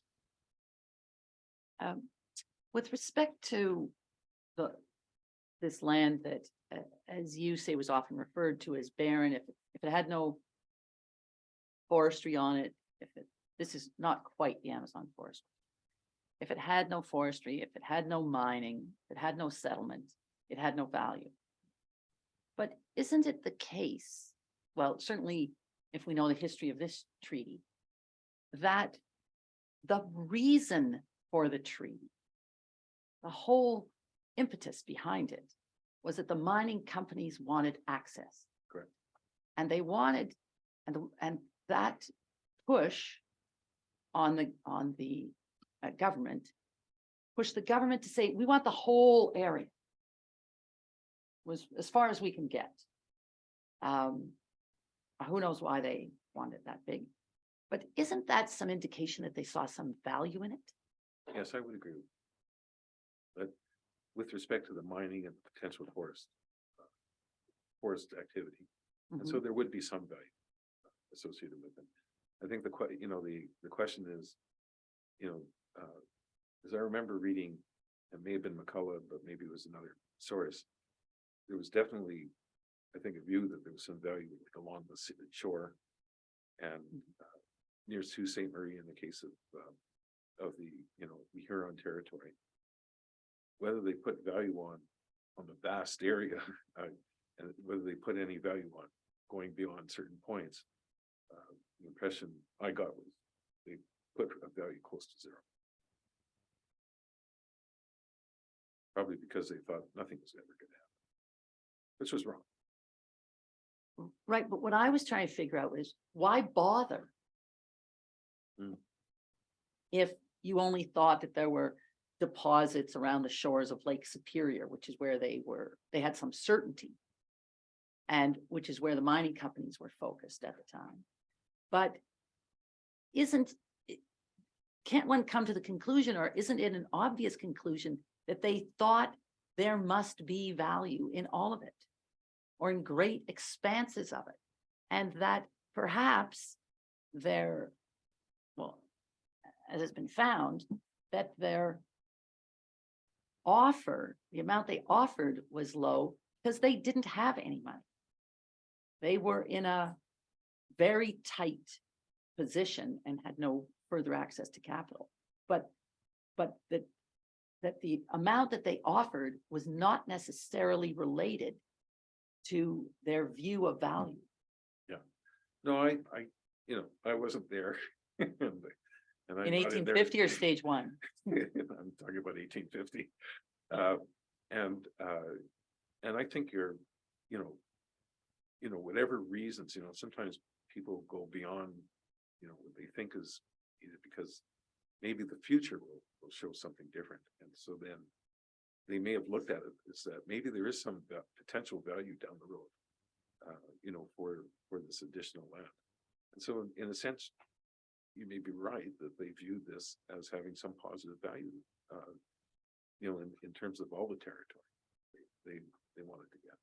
And should I take it from what you said earlier about risk and value, that economists don't measure potential value? No, I don't think they could if you don't have any activity to try to measure what that expected value would be. Okay, that helps. Thank you.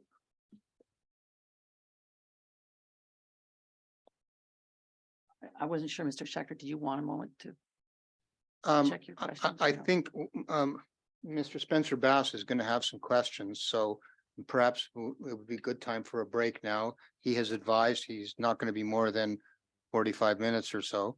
So we will definitely finish in good time if we take a 15-minute break, and I could confer with my colleague to see if I've missed any questions. All right. Is that good with everyone? All right. Thank you. We'll take that 15 minutes. All right.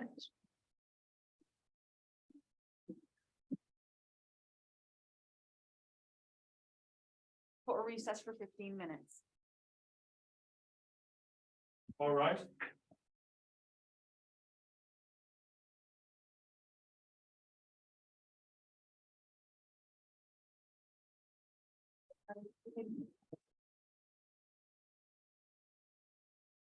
Professor Mintz, I want to thank you for your time and your indulgences with me. I don't have any more questions of you. The court might have some questions, and I understand Mr. Spencer Bass, who represents some of the other people or nations here, is going to ask some questions. Thank you very much.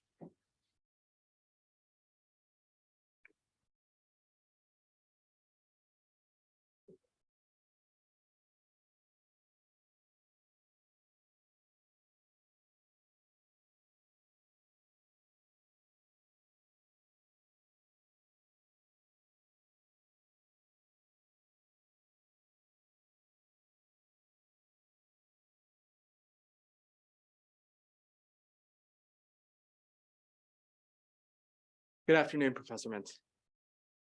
As Mr. Schechter mentioned, my name is Spencer Bass, and I represent 7 of the Lake Superior First Nations in this matter. And I just have a few questions for you this afternoon. Hopefully we won't keep you too long. And so the first area that I wanted to ask you about was about negative net crown resource revenues. And you accept that it is possible that the total net crown resource revenues in any given year might be negative, correct? That's correct. And that would be because the relevant expenses would exceed the relevant revenues in that year. That's correct.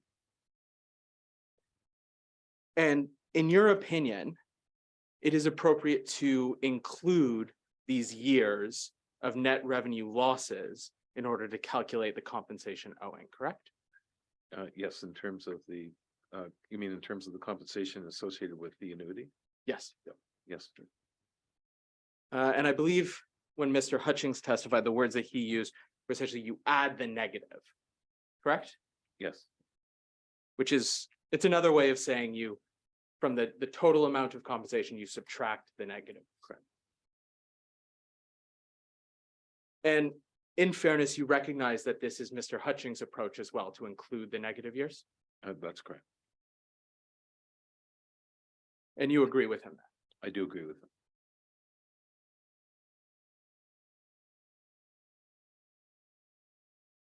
And would you also agree that this approach benefits the Crown in terms of lowering the potential compensation owing to the First Nations?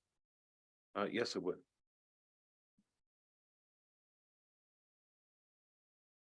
By the way, one thing we haven't discussed, just going back to the expenses, is also the issue of when determining the total compensation, since you used the word, one would want to also take into account the annuity that was paid. In other words, here's what's entitled, subtract off what was actually paid. And that would be, And that could be negative. Although I doubt it, but it could be negative. In principle. you're discussing taking account of the $4 per person that has actually been paid in the past. And you're not aware of any provision in the Robinson Superior Treaty that would require the First Nations to repay the Crown for net losses from resource extraction? Yeah, not aware of that in the treaty.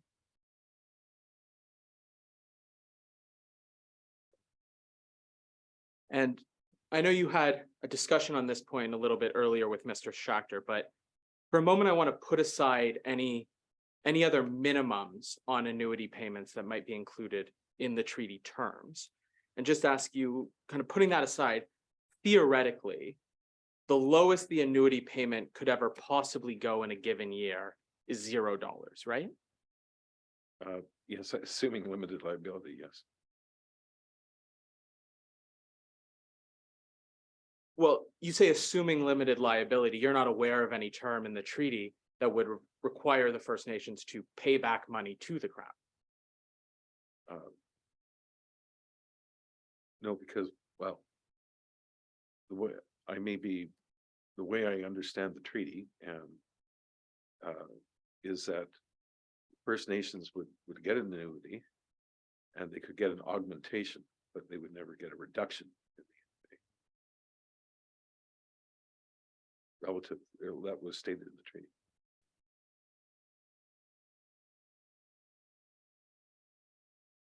And so in any given year, the annuity could never be a negative number. Yeah, in fact, I would argue it would never go below what was promised initially, without the augmentation.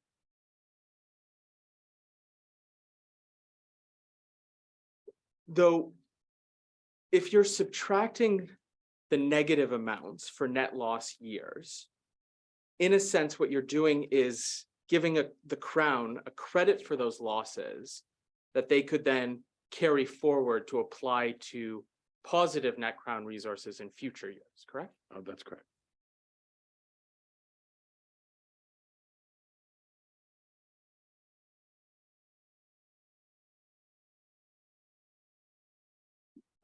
I wanted to ask you a couple questions about slide 14 from your slide deck. Do you still have the slide deck in front of you? So I have many papers in front of me.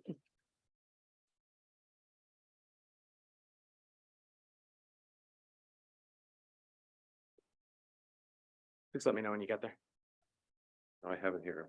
I'll have it in a moment. Okay. Okay, and so at slide 14, you discuss the difference between taxes and royalties. That's correct. And I wanted to ask a clarification question about this. The classification of something as either a tax or, as you use the term here, a non-tax revenue, that's not determinative in your mind as to whether it's a relevant Crown revenue to be included in the net Crown resource revenue calculation, right? It might be partly determinative, but not entirely. Okay, So let's dig into that a little bit. You agree that there are some non-tax revenues that should be included, Correct. like Like stump- royalties. like royalties, like And stumpage stoppage fees, things of that nature. And you also agree that there are some revenues that are treated as taxes that you agree should also be included in the calculation, That's correct. like the mining tax And the logging tax. and the logging.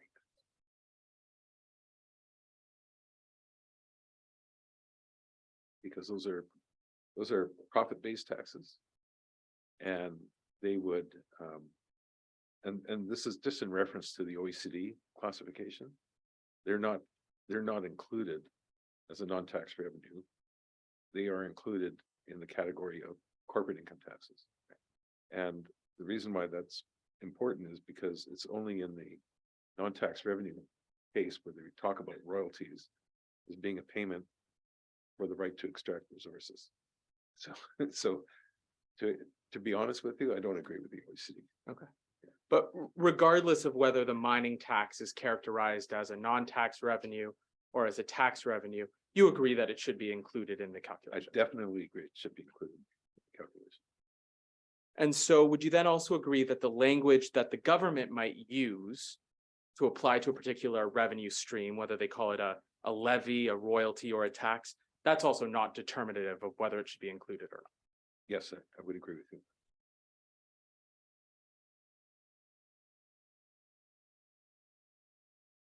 I want to move on and discuss the issue of spectrum for a little bit. Sure. And you, in your testimony yesterday, you testified that spectrum technology is changing, right? Yes.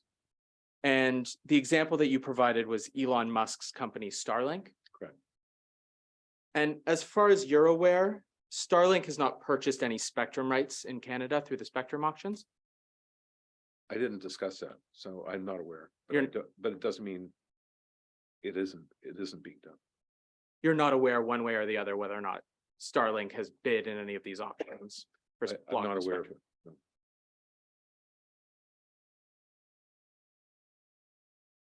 And so you're not aware of whether the revenues that were provided for this trial by ISED would include revenues from Starlink.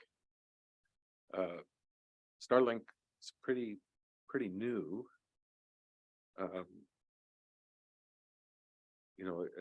The last, I guess was it June 2022? That was the last auction. So if they weren't part of that, then probably no. Okay. But anyway, I'm not aware.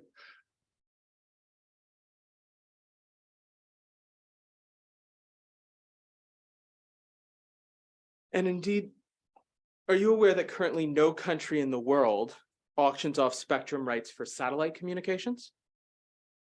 I'm not aware. However, the one article that I read recently, which was in the Indian Times, talked about how India may be the first country to try to auction something like Starlink or other. There's another company now that's planning to provide services like Starlink. And that's actually what I wanted to discuss. So if the article mentioned that India would be the first country to do this, that would imply that no other country is currently doing it. correct? That's what I understand. But, I'm not an expert on this. And so as far as you're aware, and maybe you're not aware one way or the other, all of the revenues from the spectrum auctions since the 1990s have been for what I would call traditional broadcasting technologies. Yes, I would agree with that.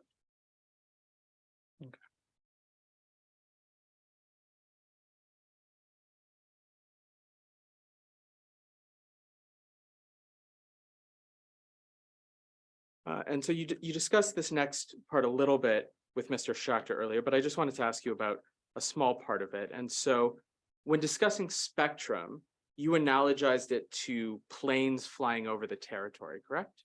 Correct. And so I wanted to dig into that analogy a little bit more. And so let's take as an example, a commercial flight from, let's say, Calgary to Ottawa. I hope I've chosen a route that you're at least somewhat familiar with. Yes. Okay. And so for part of that route, the plane will travel in the air above the Robinson Superior Treaty Territory, correct? I believe so, yeah, as long as, yes, I think when I look at the map, I think that would be the case. Although I've never, they don't indicate where the Robinson Treaty Territories are on the map. On the little map in the back of the seat, they don't mark off the Robinson Superior Right. Territory. Right. And so for that flight from Calgary to Ottawa, at no point during that flight does the plane actually touch down in the land of the Robinson Superior Territory, right? That's correct. And let's say it's Air Canada operating this flight. In order to operate this flight, Air Canada doesn't need to build anything in the Robinson Superior Treaty Territory to allow this plane to fly from Calgary to Ottawa, correct? That's correct. And so returning to Spectrum then, would you accept that for my cell phone to work in downtown Thunder Bay, my telecommunications company, Rogers, would need to build a tower, or at the very least, use a tower built somewhere nearby? Yes, I would agree. And that tower is built on the land of the Robinson Superior Treaty Territory. And I agree.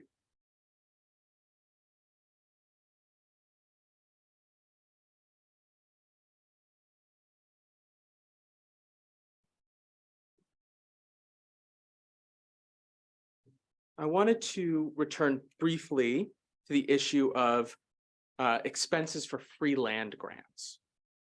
And you argue that the expenses incurred by the Crown in relation to these free grants of land should be included as relevant expenses, correct? Not all of it, no, But at least some portion of those expenses. some portion.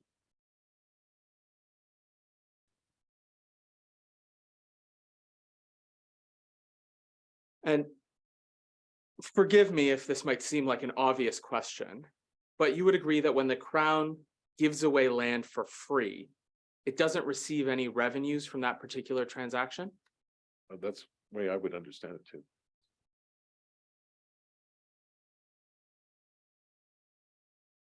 And I wanted to go briefly to slide 34 of your slide deck.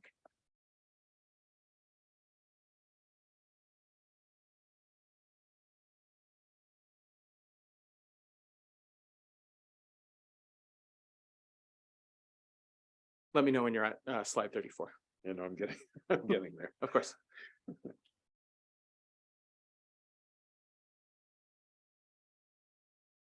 Okay. Okay.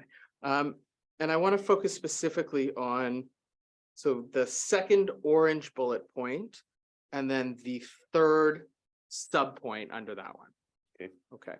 And that's when you note that the free land grants led to an increase in NCRRs in later years. You see that? Yes, And in your analysis, you did not attempt to quantify how much of the NCRRs in later years were attributable to these free land grants, correct? that's correct. And so you can't tell us today by how much these free land grants increase the NCRRs in later years. That's correct.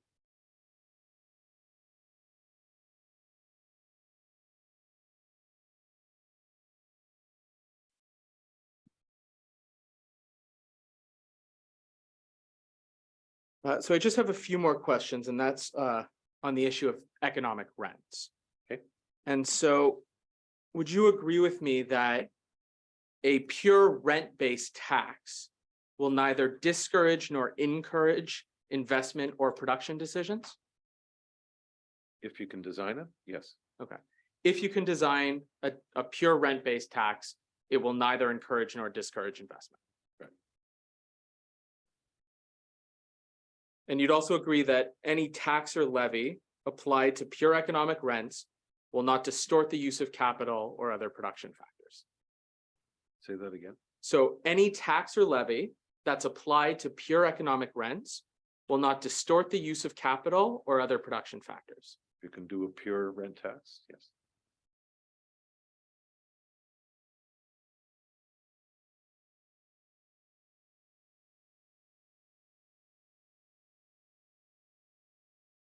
And so perhaps built into some of your previous answers, and you testified about this quite a bit yesterday, is you testified that resource rents are not taxed at 100%, correct?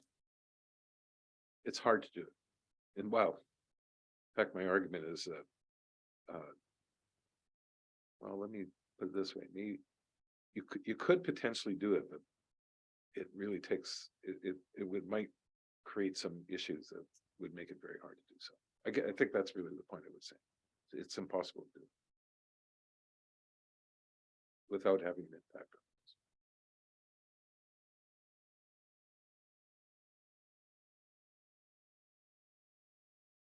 And so my question is, though, that even with these difficulties of the government in taxing 100% of the economic rents, you don't deny that the economic rents from the resource activities still exist, correct? Well, I'm not denying that there's economic rent.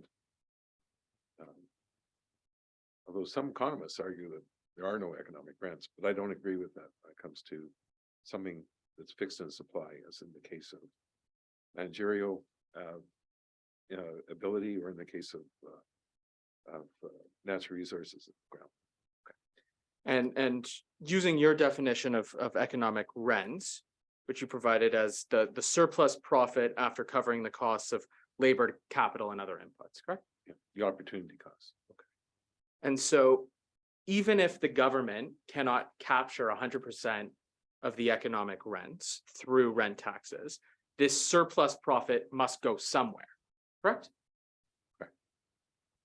And so even if the government can't capture 100% of it, someone is capturing it. That's correct. A portion of it might in fact be captured by the government, some portion less than 100%. Sorry, was that a yes? Yeah, sorry, because I'm thinking of your question. The answer is yes, and I guess the question is, who else is picking it up? And in the, one case would be the operator, who is also compensated by profits. Okay, you actually anticipated my next Okay, questions, which is that, no, that's perfectly fine. So a portion is might be captured by the government. A portion, let's say, might accrue to the resource companies as excess profits.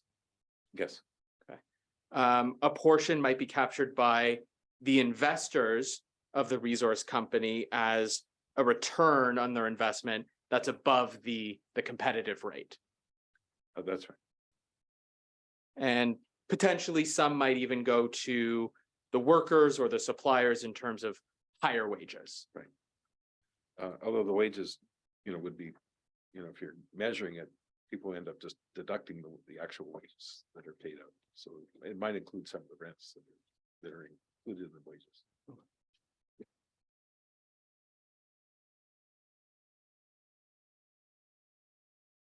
And so would you also agree that if a portion of these economic rents is captured through higher profits or higher returns on investments, some portion of that might then be recaptured by the government through other forms of taxation? That's correct.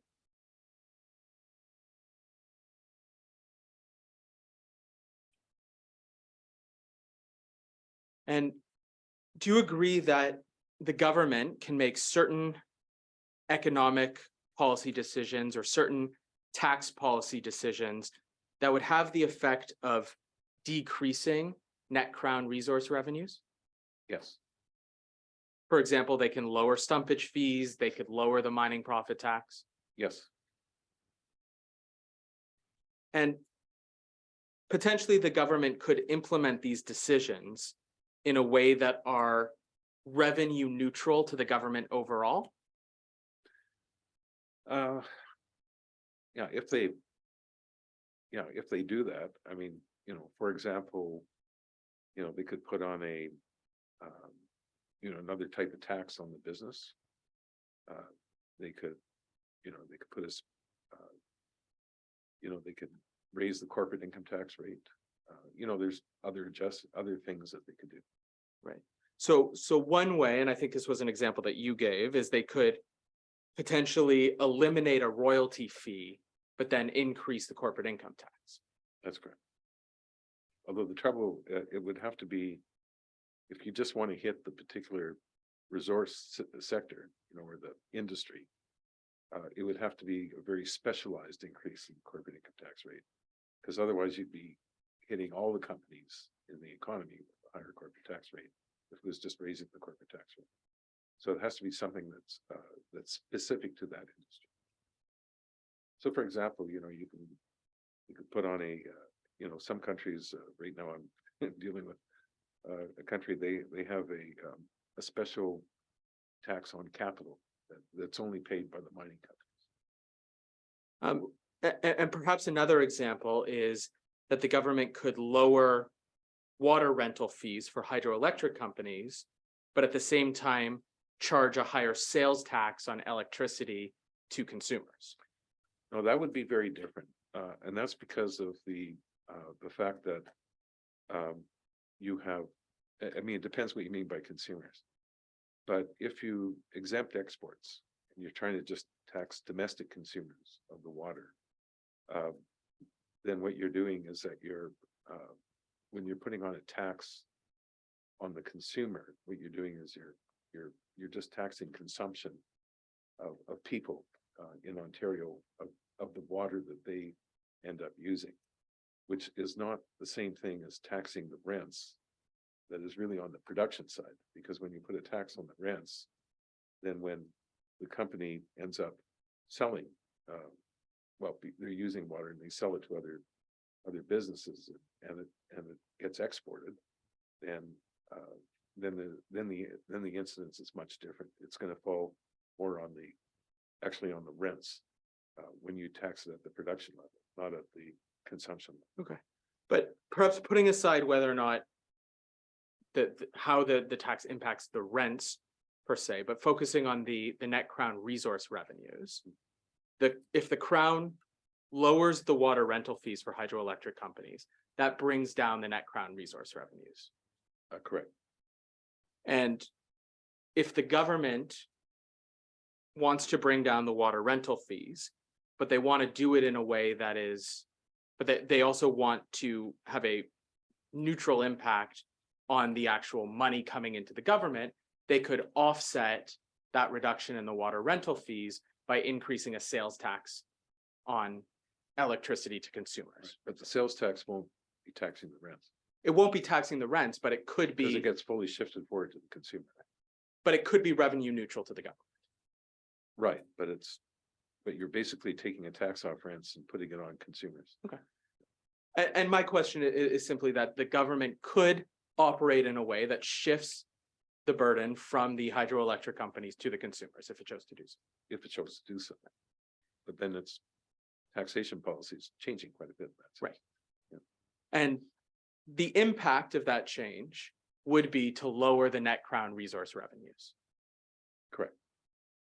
And on your model, if the net crown resource revenues are lower, that would decrease the amount that there would be to be shared with the Anishinaabe through the augmentation clause, correct? That's correct.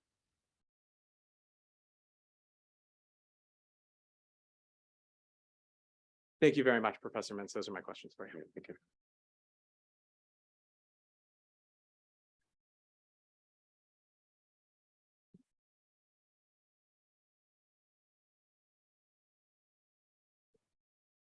Professor Mintz, I just have a couple of questions in redirect. The first one has to do about risk sharing. You talked about true risk sharing, and you explained the difference between limited and unlimited liability. So is true risk sharing an example of limited or unlimited liability? Well, I was really trying to get at the idea that that true risk sharing would be the case where somebody is sharing both the gains and the losses, the economic gains and losses. And so would that be considered unlimited liability? I would say it's unlimited liability because all the losses are going to be imputed to the owners and not being passed off to somebody else.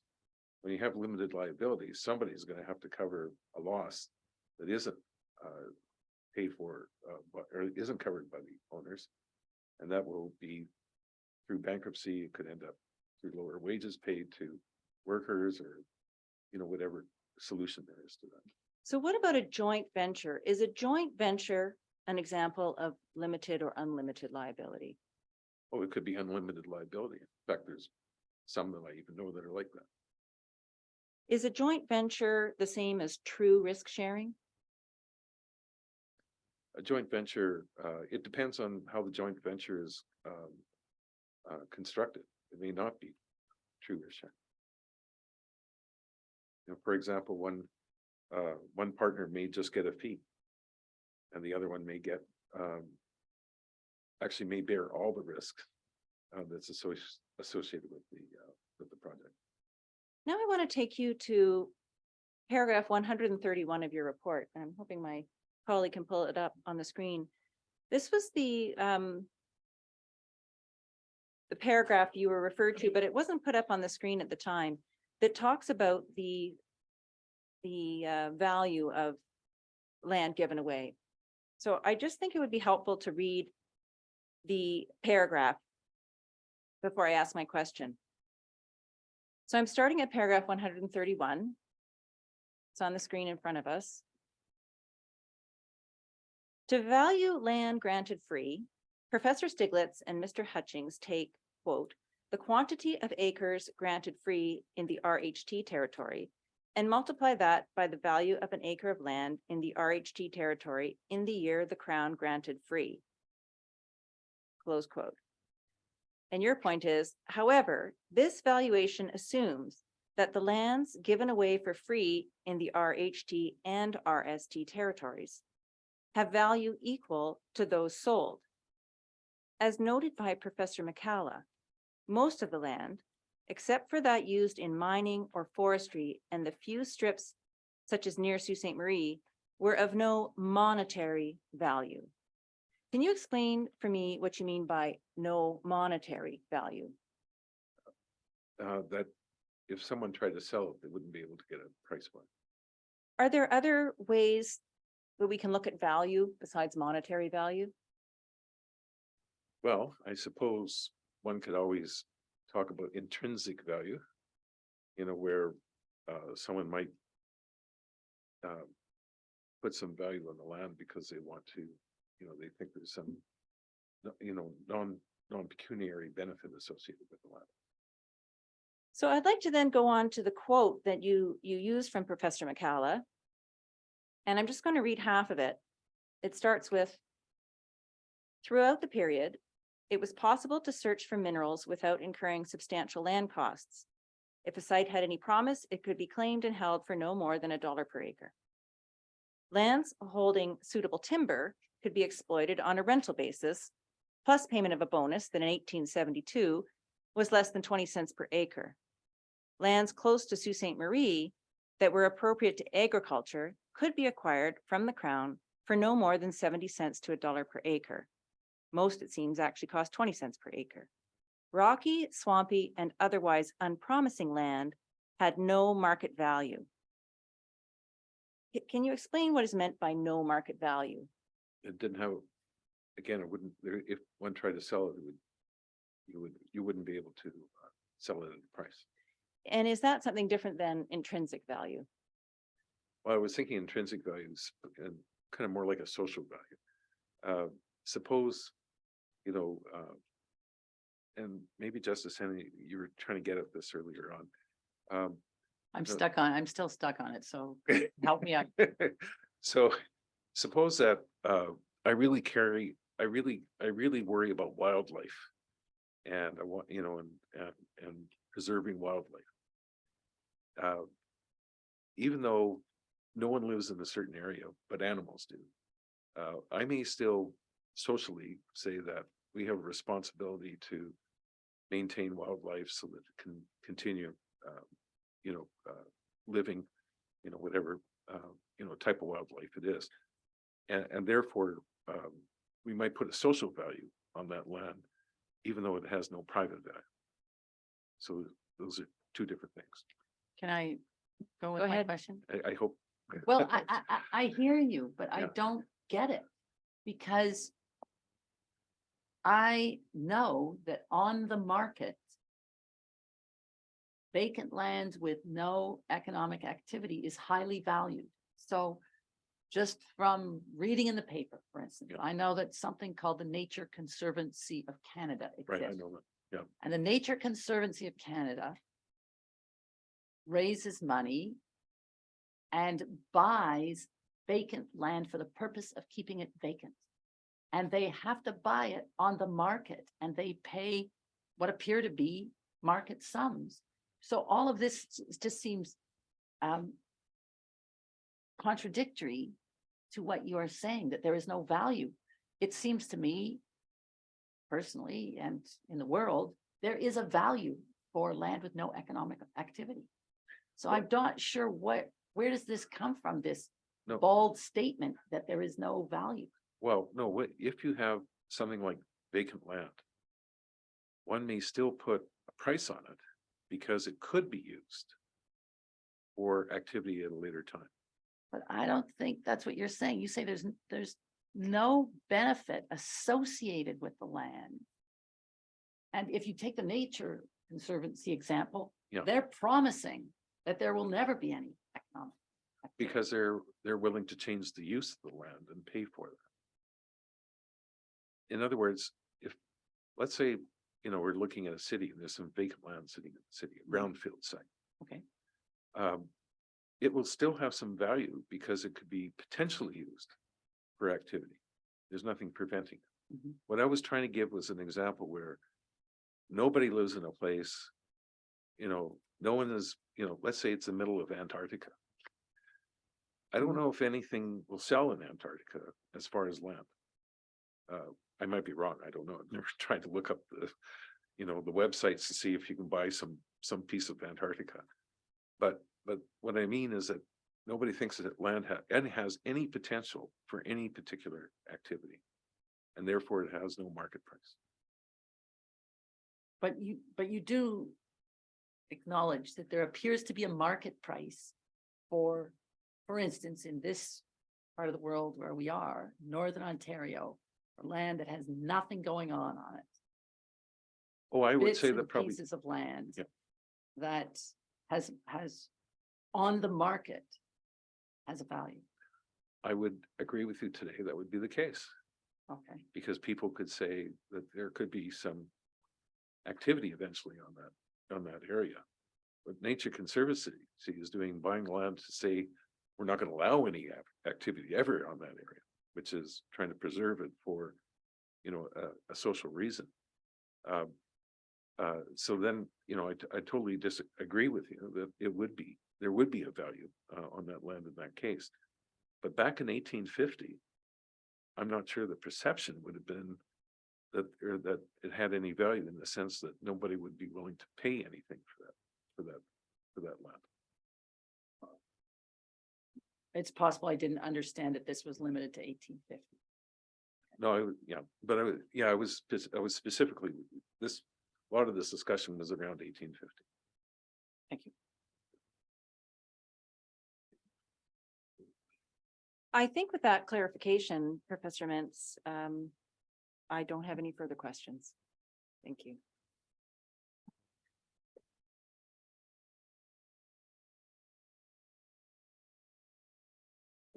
If I may have a question on following and arising from the court's question.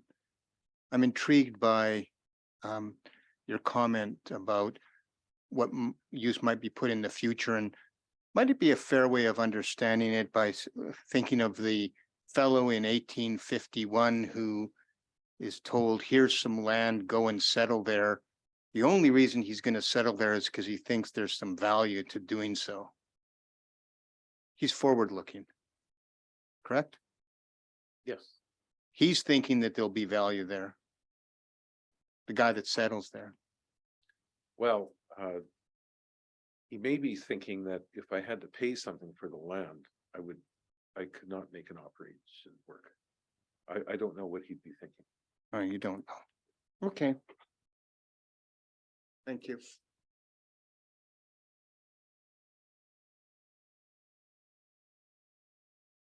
My opportunity to say thank you. Thank you very much, sir. we know this is a long case, it disrupts lives in all kinds of ways. And we all appreciate the contribution you have made through your work in this case and coming here today to give evidence. And I'm not sure if that copyright question was ever asked. Professor Mintz, you do agree to waive copyright in your report, as I understand, is that correct? I don't have an objection. That just allows us. You're to- welcome. It allows us to put it out there. Yes, I know. All right. Thank you again. Safe travels. Thank you very much. Pleasure to meet you. Okay. Is there anything we should say other than we meet Thursday at 10? All right. Thank you all. Till then. All right.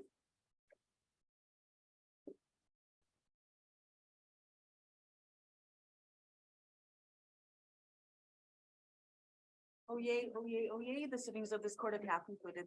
Long live the king.